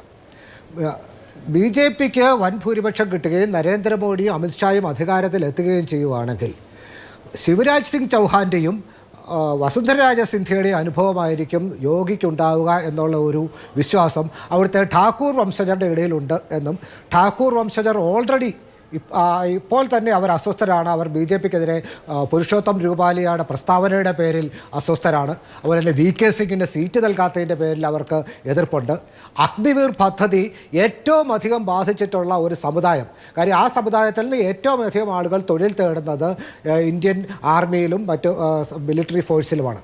അപ്പോൾ അവർക്ക് തൊഴിൽ നിഷേധിക്കുന്നു, അവർക്ക് വിവാഹം കഴിക്കാൻ പോലും കഴിയാത്ത സാഹചര്യം ഉണ്ടാകുന്നു. അതുകൊണ്ടൊക്കെ ഠാക്കൂർ വിഭാഗത്തിനിടയിൽ BJPക്കെതിരെ വലിയ രോഷമുണ്ട്. അത് പ്രതിഫലിക്കാം. അതുപോലെ തന്നെ ദളിത് വിഭാഗം, മായാവതിയുടെ ജാട്ടവ വിഭാഗം ഒഴിച്ചു കഴിഞ്ഞാൽ ഏതാണ്ട് 10% വരുന്ന ദളിതർ SP-ക്കും അത് കോൺഗ്രസിനുമായി വോട്ട് ചെയ്യും. കോൺഗ്രസിന് കൃത്യമായി അവർ വോട്ട് ചെയ്യും. SP-ക്ക് വോട്ട് ചെയ്യുമോ എന്നുള്ള കാര്യത്തിൽ സംശയമുണ്ട്. എങ്കിലും SP-ക്കും അവർ വോട്ട് ചെയ്യുകയാണെങ്കിൽ SP-യുടെ നില മെച്ചപ്പെടാം. കോൺഗ്രസ് വന്നതോടുകൂടി മുസ്ലിം വോട്ടുകൾ കൺസോളിഡേറ്റഡായി ഈ അലയൻസിന് ലഭിക്കുന്നു. അങ്ങനെ ഈ അലയൻസിൻ്റെ അവസ്ഥ കൂടുതൽ മറ്റ് മുൻപ് കിട്ടാതിരുന്ന യാദവിതര മറ്റ് OBC വിഭാഗങ്ങളുടെ വോട്ടുകൾ ഈ മുന്നണിയിലേക്ക് വരുന്നു. ഇങ്ങനെയൊക്കെ ഈ മുന്നണിക്ക് മെച്ചപ്പെട്ട പ്രകടനം കാഴ്ചവെക്കാവുന്ന ചില സാഹചര്യങ്ങൾ അവിടെ ഉരുത്തിരിയുന്നുണ്ട്. ഇതിൽ ഏത് ഘടകത്തിനാണ് കൂടുതൽ കറൻസി കിട്ടുക, കൂടുതൽ അപ്പീൽ കിട്ടുക എന്നുള്ളതനുസരിച്ചിരിക്കും UP-യിലെ തെരഞ്ഞെടുപ്പ് ഫലം വരുന്നത്. നമ്മളെല്ലാവരോടും പ്രതീക്ഷിച്ചിരുന്നത് രാമക്ഷേത്രം നിർമ്മിക്കുന്നതോടുകൂടി BJP ഏതാണ്ട് ഒരു 70-75 സീറ്റുകൾ ഉത്തർപ്രദേശിൽ ഉറപ്പാക്കുന്നതാണ്. ഉത്തർപ്രദേശിൽ പോയ ആളുകൾ പറയുന്നത് കൊള്ളാം, രാമക്ഷേത്രം വന്നു, രാമക്ഷേത്രം ആളുകൾക്ക് പ്രാർത്ഥിക്കാം. അതിനപ്പുറത്തേക്ക് ഇനി അതിനെ ഒരു തെരഞ്ഞെടുപ്പ് വിഷയമാക്കി അവിടെ കാണുന്ന ആളുകൾ, ഒരു തെരഞ്ഞെടുപ്പിൽ അവരൊരു ചർച്ചാ വിഷയമായി കാണുന്ന ആളുകൾ വളരെ വളരെ കുറവാണ്. അങ്ങനെ ചർച്ച ചെയ്യുന്നുണ്ടെങ്കിൽ അത് ഓൾറെഡി കമ്മിറ്റഡായ BJP വോട്ടർമാർ മാത്രമാണ്. അതിനപ്പുറത്തേക്ക് പുതിയ അഡീഷൻ ഒന്നും രാമക്ഷേത്രം ഉണ്ടാക്കുന്നില്ല എന്നുള്ളതാണ്. ഇത്രയും പ്രതികൂല ഘടകങ്ങളും അനുകൂല ഘടകങ്ങളും തമ്മിൽ ഏറ്റുമുട്ടുമ്പോൾ ഏതിനാണ് കൂടുതൽ കറൻസി ഉണ്ടാവുക, കൂടുതൽ സ്വീകാര്യത ഉണ്ടാവുക എന്നുള്ളത് നമുക്കറിയില്ല. പക്ഷെ നമുക്ക് ദൃശ്യമാകുന്ന ഒരു കാര്യം, അഖിലേഷ് യാദവും രാഹുൽ ഗാന്ധിയും ചേർന്ന് നടത്തുന്ന സമ്മേളനങ്ങളിൽ ജനങ്ങളുടെ പങ്കാളിത്തം, ജനങ്ങളുടെ ആവേശപൂർവമായ പങ്കാളിത്തം, അവരുടെ പ്രതികരണമൊക്കെ തെരഞ്ഞെടുപ്പിൽ എന്തെങ്കിലും സൂചിപ്പിക്കുന്നുണ്ടെങ്കിൽ അവിടെ നല്ല മത്സരം നടക്കുന്നുണ്ട്. BJPക്ക് സീറ്റുകൾ വർദ്ധിപ്പിക്കാം എന്നുള്ള പ്രതീക്ഷ അസ്ഥാനത്താകാൻ തന്നെയാണ് സാധ്യത. BJPക്ക് എത്രമാത്രം സീറ്റുകൾ പിടിച്ചു നിർത്താൻ കഴിയും എന്നുള്ളതായിരിക്കും അവിടെ നിന്ന് നമ്മൾ മനസ്സിലാക്കേണ്ട കാര്യം. ശരി, അതൊരു പ്രധാനപ്പെട്ട നിരീക്ഷണമാണ്. ഇവിടെ ശ്രീ യുവരാജ് ഇവിടെ സൂചിപ്പിച്ച ഒരു ഘടകം, ഇപ്പോൾ ഒരു അനാലിസിസിൽ ആനന്ദ് ബറൂച്ച് പോലെയുള്ള സീറ്റുകൾ ഗുജറാത്തിൽ BJPക്ക് നഷ്ടപ്പെടാമെന്ന് സൂചിപ്പിക്കുന്നു. നരേന്ദ്രമോദി കാലഘട്ടത്തിൽ ഒരു സീറ്റ് പോലും ഇന്നേ വരെ BJPക്ക് ഗുജറാത്തിൽ പോയിട്ടില്ലെന്ന് ഓർക്കണം. ആനന്ദിൽ തോൽക്കുന്നുണ്ടെങ്കിൽ അത് ഈ രജപുത്ര ക്ഷത്രിയ രോഷത്തിന്റെ ഭാഗമായിട്ടായിരിക്കും. അപ്പോൾ ഈ മൊത്തത്തിലുള്ള രാജ്പുത് വിഭാഗത്തിന്റെ, നേരത്തെ പറഞ്ഞ ഠാക്കൂർ വിഭാഗത്തിന്റെ ഒക്കെയുള്ള എതിരഭിപ്രായം, മഹാരാഷ്ട്രയിലാണെങ്കിൽ മറാത്ത റീജിയണിൽ ഉണ്ടാകുന്ന, മറാത്ത്വാഡയിൽ ഉണ്ടാകുന്ന മറാത്ത സംവരണ വിഷയം ജാട്ട് മേഖലയിൽ, അത് ഹരിയാനയിലും അതുപോലെ വെസ്റ്റേൺ UP-യിലും ബാധിക്കാം. ഇങ്ങനെയുള്ള സാമൂഹ്യ വിഭാഗങ്ങൾക്കിടയിലുള്ള അതൃപ്തി പ്ലസ് ദളിത് വിഭാഗങ്ങൾക്കിടയിൽ ഈ പറഞ്ഞ സംവരണം നഷ്ടമാകും, അതല്ലെങ്കിൽ കോൺസ്റ്റിറ്റ്യൂഷൻ അപകടത്തിലാണെന്നുള്ള ക്യാമ്പയിൻ ഇമ്പാക്ട് ഉണ്ടാക്കി കഴിഞ്ഞു. നിങ്ങൾ നരേന്ദ്രമോദി അവിടെ ഇപ്പോൾ കോൺഗ്രസ് ജയിച്ചാൽ മംഗല്യ സൂത്രം പൊട്ടിച്ച് മുസ്ലിങ്ങൾക്ക് കൊടുക്കുമെന്ന് പറഞ്ഞതിനെ ആരും സീരിയസ് ആയിട്ട് എടുത്തില്ലെങ്കിൽ കോൺസ്റ്റിറ്റ്യൂഷൻ അപകടത്തിലാണ് എന്നുള്ള കാര്യം ദളിത് പിന്നാക്ക വിഭാഗങ്ങൾക്കിടയിൽ സജീവമായ ചർച്ചയാണ് എന്നുള്ളതൊരു വിഷയമാണ്. അപ്പോൾ ഈ സാമൂഹ്യ ഘടകങ്ങളൊക്കെ തിരിച്ചടിക്കാം. യുവരാജ്, അഭിലാഷേ, ഈ പറഞ്ഞതിനകത്തൊക്കെ എന്തെങ്കിലും ഒരു യാഥാർത്ഥ്യം ഉണ്ടായിരുന്നു എന്നുണ്ടെങ്കിൽ രാഹുൽ ഗാന്ധി ധൈര്യത്തോടു കൂടി പോയി അമേഠിയിൽ മത്സരിച്ചേനെ. അവിടെ പോലും ജയിക്കാൻ പറ്റും എന്നുള്ളൊരു കോൺഫിഡൻസ് ഇല്ലാത്തത് കൊണ്ടാണ് കഴിഞ്ഞ തവണ ജയിച്ച റായ്ബറേലിയിൽ പോയിട്ട് രാഹുൽ ഗാന്ധി മത്സരിക്കേണ്ടുന്ന ഒരു ഗതികെട്ട സാഹചര്യം ഉണ്ടായത്. അദ്ദേഹത്തിന് ഉത്തരേന്ത്യയിൽ എവിടെന്നെങ്കിലും മത്സരിച്ചേ പറ്റൂ. അത് കഴിഞ്ഞ തവണത്തെ വലിയ തരംഗത്തിനിടയിലും അവർക്ക് ജയിക്കാൻ സാധിച്ച റായ്ബറേലിയിലേക്ക് പോകുന്നത് ആണ് സേഫ് എന്ന് അദ്ദേഹത്തിന് തോന്നിയുകൊണ്ടാണ് അങ്ങോട്ടേക്ക് പോയത്. ഇതാണ് ഗ്രൗണ്ട് റിയാലിറ്റി. നിങ്ങൾ ഇലക്ഷന് വോട്ടെണ്ണി കഴിയുന്ന സമയത്ത് റായ്ബറേലിയിൽ നോക്കുമ്പോൾ ഒന്നുകിൽ രാഹുൽ ഗാന്ധി അവിടെ തോറ്റിട്ടുണ്ടാവും, അല്ലെങ്കിൽ അദ്ദേഹത്തിൻ്റെ ലീഡ് വളരെ പരിമിതമായിട്ടുള്ളൊരു ലീഡിലായിരിക്കും നിൽക്കുന്നത്. കഴിഞ്ഞ തവണത്തെ ലീഡൊന്നും അദ്ദേഹത്തിന് ലഭിക്കാൻ പോകുന്നില്ല, അല്ലെങ്കിൽ അദ്ദേഹം തോക്കുന്നൊരു സാഹചര്യമുണ്ട്. ഇത് രണ്ടിലൊന്നാണ് അവിടെ സംഭവിക്കാൻ പോകുന്നത്. ഇതാണ് ഗ്രൗണ്ട് റിയാലിറ്റി. അവരുടെ ലീഡേഴ്സ് എന്ത് ചെയ്യുന്നു എന്ന് നോക്കിക്കഴിഞ്ഞാൽ തന്നെ നിങ്ങൾക്ക് മനസ്സിലാകും എന്താണ് ഗ്രൗണ്ടിൽ സംഭവിക്കുന്നതെന്ന്. ഉദാഹരണം പറഞ്ഞു കഴിഞ്ഞാൽ CAA-ക്കെതിരായിട്ട് ഏറ്റവും അധികം ബഹളം വെച്ചുകൊണ്ട് നടന്നിരുന്ന ഒരാളായിരുന്നു മമതാ ബാനർജി. മമതാ ബാനർജി ഇപ്പോൾ ബംഗാളിൽ പറഞ്ഞുകൊണ്ട് കിടക്കുന്നത് ഞാൻ അങ്ങനെ CAA-ക്ക് എതിരൊന്നും അല്ല കേട്ടോ, അവിടെ മത്വ എന്ന് പറയുന്നൊരു കാസ്റ്റുണ്ട്, നിങ്ങൾക്ക് ഇവിടെ എന്താണ് സിറ്റിസൺഷിപ്പ് കിട്ടുന്നതിനകത്ത് എനിക്ക് വിരോധമൊന്നുമില്ല കേട്ടോ, സന്തോഷമേ ഉള്ളൂ കേട്ടോ എന്നൊക്കെ പറഞ്ഞുകൊണ്ട് അറിയിച്ചു കഴിഞ്ഞാൽ ഇവർ പറയുന്നത് പോലുള്ള ചില കാസ്റ്റ് ഇക്വേഷൻസും ചില പോളറൈസേഷൻസ് ഒരിടത്തുണ്ടാകുന്ന സമയത്ത് തന്നെ മറുഭാഗത്തൊരു റിവേഴ്സ് പോളറൈസേഷൻ ഉണ്ടാകുന്നുണ്ടെന്നുള്ള കാര്യം ഇവർ തിരിച്ചറിയുന്നില്ല. ഗുജറാത്തിൽ ഈ പറയുന്ന പോലെ രാജ്പുട്ടുകളുടെ ഇടയിൽ ചെറിയൊരു പ്രശ്നം പ്രശ്നം അദ്ദേഹത്തിന്റെ പുരുഷോത്തം റുബാലയുടെ ഒരു സ്റ്റേറ്റ്മെന്റുമായിട്ട് ബന്ധപ്പെട്ടിട്ടുണ്ടായിട്ടുണ്ട് എന്നുണ്ടെങ്കിൽ മറുഭാഗത്ത് ആദിവാസി കമ്മ്യൂണിറ്റിയുടെ ഇടയിൽ വലിയ രീതിയിൽ പ്രോ BJP ആയിട്ടുള്ളൊരു വേവ് ഉണ്ടായിട്ടുണ്ട് എന്നുള്ള കാര്യം ആരും തിരിച്ചറിയുന്നില്ല. പിന്നെ ബീഹാറിലൊക്കെ എന്ത് സംഭവിക്കുന്നതാണ് നിങ്ങൾ ഈ കാൽക്കുലേറ്റ് ചെയ്യുന്നതിനനുസരിച്ചിട്ട് എനിക്ക് ഇതിനകത്ത് ഇപ്പോൾ ശരി മഹാരാഷ്ട്രയിൽ ഇപ്പോൾ NDAക്ക് സീറ്റ് കുറയുമെന്ന് നിങ്ങൾ പറയുന്നതിനകത്ത് എന്തെങ്കിലുമൊക്കെ റിയാലിറ്റി ഉണ്ടെന്ന് ഞാൻ സമ്മതിക്കാം. പക്ഷെ BJPക്ക് അവിടെ ഒന്നും കുറയില്ലെന്നേ. ബീഹാറിൽ നിങ്ങൾ കരുതുന്നത് പോലെ BJPക്ക് അവിടെ ഒന്നും സംഭവിക്കാൻ പോകുന്നില്ല. ചിലപ്പോൾ നിങ്ങൾക്ക് BJPയുടെ സഖ്യകക്ഷികളുടേതായ ആരുടെയെങ്കിലും ഒക്കെ കുറച്ച് സീറ്റുകൾ 7-8 സീറ്റുകൾ ചിലപ്പോൾ നിങ്ങൾക്ക് ജയിച്ച് കയറാൻ സാധിക്കുന്നുണ്ടാവും. റിയലിസ്റ്റിക്കലി ഞാനിപ്പോൾ വലിയ അമിത ആത്മവിശ്വാസം പറഞ്ഞ് നിങ്ങളൊന്നും ജയിക്കില്ല എന്നൊന്നും ഞാൻ പറയാൻ ആഗ്രഹിക്കുന്നില്ല. പക്ഷെ BJPയെ നിങ്ങൾക്ക് തൊടാനാകില്ല. ഈ പറയുന്ന ഒരു സംസ്ഥാനത്തും നിങ്ങൾക്ക് BJPയെ ഒന്ന് തൊടാൻ പോലും കഴിയില്ല എന്നുള്ള കാര്യത്തിൽ എനിക്ക് അങ്ങേയറ്റത്തെ ആത്മവിശ്വാസമുണ്ട്. ഇനി മറ്റൊരു കാര്യം ഞാൻ ചോദിച്ചോളട്ടെ, BJPയുടെ സീറ്റ് അവിടെ കുറയും ഇവിടെ കുറയും നിങ്ങൾ പറയുന്നുണ്ട്. കോൺഗ്രസ് കഴിഞ്ഞ തവണ കേരളത്തിൽ ജയിച്ച 19 സീറ്റുണ്ടല്ലോ UDF, അത് ഇത്തവണ നിലനിർത്താൻ പോകുന്നുണ്ടോ? തമിഴ്നാട്ടിൽ 39 സീറ്റ് കഴിഞ്ഞവണ നിങ്ങൾ ജയിച്ചിരുന്നല്ലോ UPA ആയിട്ട് നിന്ന സമയത്ത്, അത് ഇത്തവണ നിങ്ങൾക്ക് 39 സീറ്റ് ലഭിക്കുമോ? അപ്പം നിങ്ങൾ പഞ്ചാബിൽ കോൺഗ്രസിന് കഴിഞ്ഞ തവണ ലഭിച്ച സീറ്റുകൾ 13-ൽ 8 സീറ്റ് കോൺഗ്രസ് ജയിക്കുന്ന സാഹചര്യം ഉണ്ടായിരുന്നു. ഇത്തവണ പഞ്ചാബിൽ കോൺഗ്രസിന് അത്രയും സീറ്റ് ജയിക്കുമോ? ഇല്ലല്ലോ. അപ്പോൾ കോൺഗ്രസിന്റെ സീറ്റുകൾ 90 ആവും എന്ന് പറയുന്ന സമയത്ത് കഴിഞ്ഞ തവണ നിങ്ങൾക്ക് 50 സീറ്റാണ് കിട്ടിയെങ്കിൽ ആ 50 പോലും നിലനിർത്താൻ നിങ്ങൾ ഇത്തവണ ബുദ്ധിമുട്ടും എന്നുള്ളതാണ് യാഥാർത്ഥ്യം. ശരി, നമുക്കൊരു ഇടവേള വേണം. ചർച്ച അവസാന ഘട്ടത്തിലാണ്. ഇവിടെ ശ്രീ KP നൗഷാദ് അലി, നമ്മൾ പല അടിയൊഴുക്കുകൾ ഉണ്ടാകും എന്ന് സങ്കല്പിച്ചിട്ടാണ് ഈ കാര്യങ്ങളൊക്കെ ചർച്ച ചെയ്യുന്നത്. പക്ഷേ ഒരടിയൊഴുക്കും ഉണ്ടാകാതെയും ഇരിക്കാം. സാധാരണ നിലയിൽ നോക്കൂ, ഡോമിനന്റ് പാർട്ടി പരാജയപ്പെടണമെങ്കിൽ വളരെ ശക്തമായ ഇൻഡെക്സ് ഓഫ് ഒപ്പോസിഷൻ യൂണിറ്റി ഉണ്ടാവണം. ഇവിടെ ഇപ്പോൾ ചില സംസ്ഥാനങ്ങളിൽ ഒഴിച്ചാൽ വോട്ട് കട്ടേഴ്സ് എല്ലായിടത്തും ഉണ്ട്. ഇപ്പോൾ നമ്മൾ ഈ പറയുന്ന ബാറ്റിൽ ഗ്രൗണ്ട് സംസ്ഥാനങ്ങളിൽ തന്നെ ഉണ്ട്. ഇപ്പോൾ നിങ്ങൾ ബംഗാൾ എടുത്തു നോക്കൂ, ബംഗാളിൽ തൃണമൂൽ കോൺഗ്രസും BJPയും തമ്മിലാണ് പോരാട്ടമെങ്കിലും അവിടെ കോൺഗ്രസും CPM അടങ്ങുന്ന മുന്നണിയും ISFും വോട്ട് കട്ടർമാരായിട്ട് അവിടെ നിൽക്കുന്നുണ്ട്. മഹാരാഷ്ട്രയിൽ പ്രകാശ് അംബേദ്കറുടെ പാർട്ടിയും അസസുദ്ദീൻ ഒവൈസിയുടെ പാർട്ടിയും വോട്ട് കട്ടർമാരായി നിലനിൽക്കുന്നുണ്ട്. ഇങ്ങനെ നമ്മളിപ്പോൾ ഏത് സംസ്ഥാനം എടുത്താലും ഇങ്ങനെയൊക്കെയുള്ള ഫാക്ടേഴ്സ് ഉണ്ട്. അപ്പോൾ BJPയെ സംബന്ധിച്ച് ശരിയാണ് ഈ പറഞ്ഞ ജനവികാരമൊക്കെ അവർക്കെതിരെ ഉണ്ടെന്ന് വിചാരിച്ചോളൂ.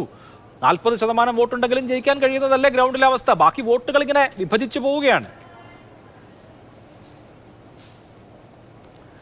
അഭിലാഷ, ഇവിടെ താങ്കൾ ചോദിച്ച ചോദ്യത്തിന് ഞാൻ മറുപടി പറയാൻ മുമ്പ് ചെറിയൊരു പോയിന്റ് എനിക്ക് പറയാനുള്ളത്, ഇന്ത്യ രാജ്യത്ത് ഉത്തരേന്ത്യയിൽ BJPയുടെ ഈ വർഗീയ ധ്രുവീകരണം വലിയ തോതിൽ വിജയിക്കില്ല എന്ന ഒരു ഉറച്ച ബോധ്യത്തിനൊരു യുക്തിയുണ്ട്. അതായത് അവിടെയുള്ള UPയിലും മധ്യപ്രദേശിലും ഗുജറാത്തിലും അടക്കം BJPക്ക് പ്രാമുഖ്യമുള്ള സംസ്ഥാനങ്ങളിലൊക്കെയുള്ളൊരു മുസ്ലിം സമുദായം ഒരു 1857 ഒന്നാം സ്വാതന്ത്ര്യ സമരത്തിന് ശേഷം ബ്രിട്ടീഷുകാർ പകപോക്കലിന് വിധേയമാക്കിയതിന് സമാനമായ സാഹചര്യത്തിലൂടെയാണ് കടന്നു പോകുന്നത്.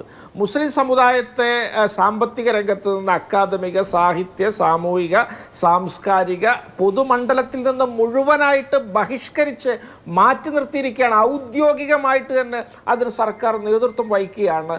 ബുൾഡോസർ ഉപയോഗിച്ച് തറമാന്തിയ വീടുകളുടെയും പിന്നെ കെട്ടിടങ്ങളുടെയും കണക്കെടുത്താൽ 98% മുസ്ലിം വിഭാഗത്തിൻ്റെതാണ്. ഒരു വർഗീയ കലാപം ഉണ്ടായാൽ കലാപത്തിന് ഇരയായ ആളുകൾക്കെതിരെയാണ് അവിടെ കേസെടുക്കുന്നത്. ഇത്തരത്തിലൊക്കെയുള്ള വളരെ നമ്മൾ അത്ഭുതപ്പെട്ടു പോകുന്നൊരു സാഹചര്യമാണ് അവിടെയൊക്കെ ഉള്ളത്. അപ്പോൾ അവിടുത്തെ മുസ്ലിം ഇതര ജനവിഭാഗത്തിന് തന്നെ അറിയാം, ഇവരെ ചൂണ്ടിക്കാണിച്ച് പേടിപ്പിച്ചിട്ട് പ്രത്യേകിച്ച് കാര്യമൊന്നുമില്ല. അവരൊക്കെ എല്ലാ ശേഷിയും ചോർത്തിക്കളഞ്ഞ് സൈഡിലേക്ക് മാറ്റി നിർത്തിയാണ്. അവരിനി ഞങ്ങൾ എന്ത് ചെയ്യാനാണ്? അപ്പോൾ BJPക്ക് തന്നെ വലിയ അക്കിടി പറ്റുകയാണ്. BJPക്കാരോട് എനിക്ക് പറയാനുള്ളത്, നിങ്ങൾ ഈ മുസ്ലിങ്ങളെയൊക്കെ നോക്കി അപരവൽക്കരണം നടത്തി പേടിപ്പിക്കുമ്പോൾ ഒരല്പം ജീവനെങ്കിലും അവർക്ക് ബാക്കി ഉണ്ടാകാനുള്ള സാഹചര്യം ഉണ്ടാക്കണം. എന്നാലേ നിങ്ങൾക്ക് തെരഞ്ഞെടുപ്പ് വരുമ്പോൾ അവരെ ചൂണ്ടി പേടിപ്പിക്കാൻ കഴിയുള്ളൂ. അപ്പോൾ പേടിപ്പിക്കാൻ പോലും പറ്റാത്ത വിധം മുസ്ലിം സമുദായമൊക്കെ അവിടെ ശോഷിച്ചു പോയി. അതുകൊണ്ട് നരേന്ദ്രമോദി എത്ര ആവർത്തിച്ച് കൂവി വിളിച്ചാലും മുസ്ലിം വിരോധമൊന്നും അവിടെ ചെലവാവുകയില്ല. കാരണം ആ ധ്രുവീകരണത്തിൻ്റെ കാലമൊക്കെ അവിടെ കഴിഞ്ഞു പോയി എന്നുള്ളതാണ് ഉത്തരേന്ത്യ നൽകുന്നൊരു യാഥാർത്ഥ്യം. പിന്നെ അഭിലാഷിൻ്റെ ചോദ്യം, പിന്നെ നമ്മുടെ ഈ രാജ്യത്ത് പ്രത്യേകിച്ചൊരു എന്തെങ്കിലുമൊക്കെ പിന്നെ തരംഗം ഉണ്ടാവുന്ന സാധ്യതകളെ കുറിച്ചൊക്കെ ആണല്ലോ അഭിലാഷ്. ഇവിടെ 1977 ഇവിടെ കോൺഗ്രസും ഇന്ദിരാഗാന്ധിയും തിരിച്ച് അധികാരത്തിൽ വരുമെന്ന് എല്ലാവരും പ്രവചിച്ചിരുന്നു. അന്ന് ഒരു തരത്തിലുള്ള സാമൂഹ്യ മാധ്യമങ്ങളോ പത്രമാധ്യമങ്ങളോ ഇതുപോലെയുള്ള സോഷ്യൽ മീഡിയ വേലകളൊന്നും ഇല്ല. ഈ നിരക്ഷര കുക്ഷികളായ ആളുകൾ 50 കൊല്ലം മുമ്പ് അത്തരത്തിൽ പ്രതികരിച്ച് ഇന്ദിരാഗാന്ധിയെയും ക്യാബിനറ്റ് അംഗങ്ങളെയൊക്കെ തോൽപ്പിച്ച ഇടങ്ങളൊക്കെയാണത്. അവരെയൊന്നും അണ്ടർ എസ്റ്റിമേറ്റ് ചെയ്യുകയോ തള്ളിക്കളയുകയോ ഒന്നും ചെയ്യേണ്ട. നരേന്ദ്രമോദിയുടെയൊക്കെ ഈ ജുംലയ്ക്ക് ഒരു ചെറിയ കാലത്തേക്കൊക്കെ അവരെ പറ്റിക്കാൻ കഴിയുമെന്നല്ലാതെ എല്ലാ കാലത്തും കബളിപ്പിക്കപ്പെടാൻ വിധം അത്രക്ക് ആ നിലവാരക്കുറവുള്ള ആളുകളല്ല അവർ. പൈതൃകമായിട്ട് തന്നെ അവരൊക്കെ വലിയ തോതിലുള്ളൊരു പാരമ്പര്യത്തിൻ്റെ പ്രതീകത്തിൻ്റെ ഒക്കെ ഇങ്ങേയറ്റത്തുള്ള കണ്ണികളാണ്. അവർക്ക് നിർണായക സമയത്ത് വേണ്ട വിധത്തിൽ പ്രതികരിക്കാൻ അറിയാം. നമുക്ക് കാത്തിരുന്ന് കാണാം അഭിലാഷ്. ശരി, എന്തായാലും കാത്തിരുന്ന് കാണാം. ജൂൺ 4 ഇനി ഒരുപാട് ദിവസത്തിന്റെ കാത്തിരിപ്പില്ലല്ലോ. വളരെ നന്ദി 3 പേർക്കും. സൂപ്പർ പ്രൈം ടൈം അവസാനിക്കുന്നു. നമസ്കാരം.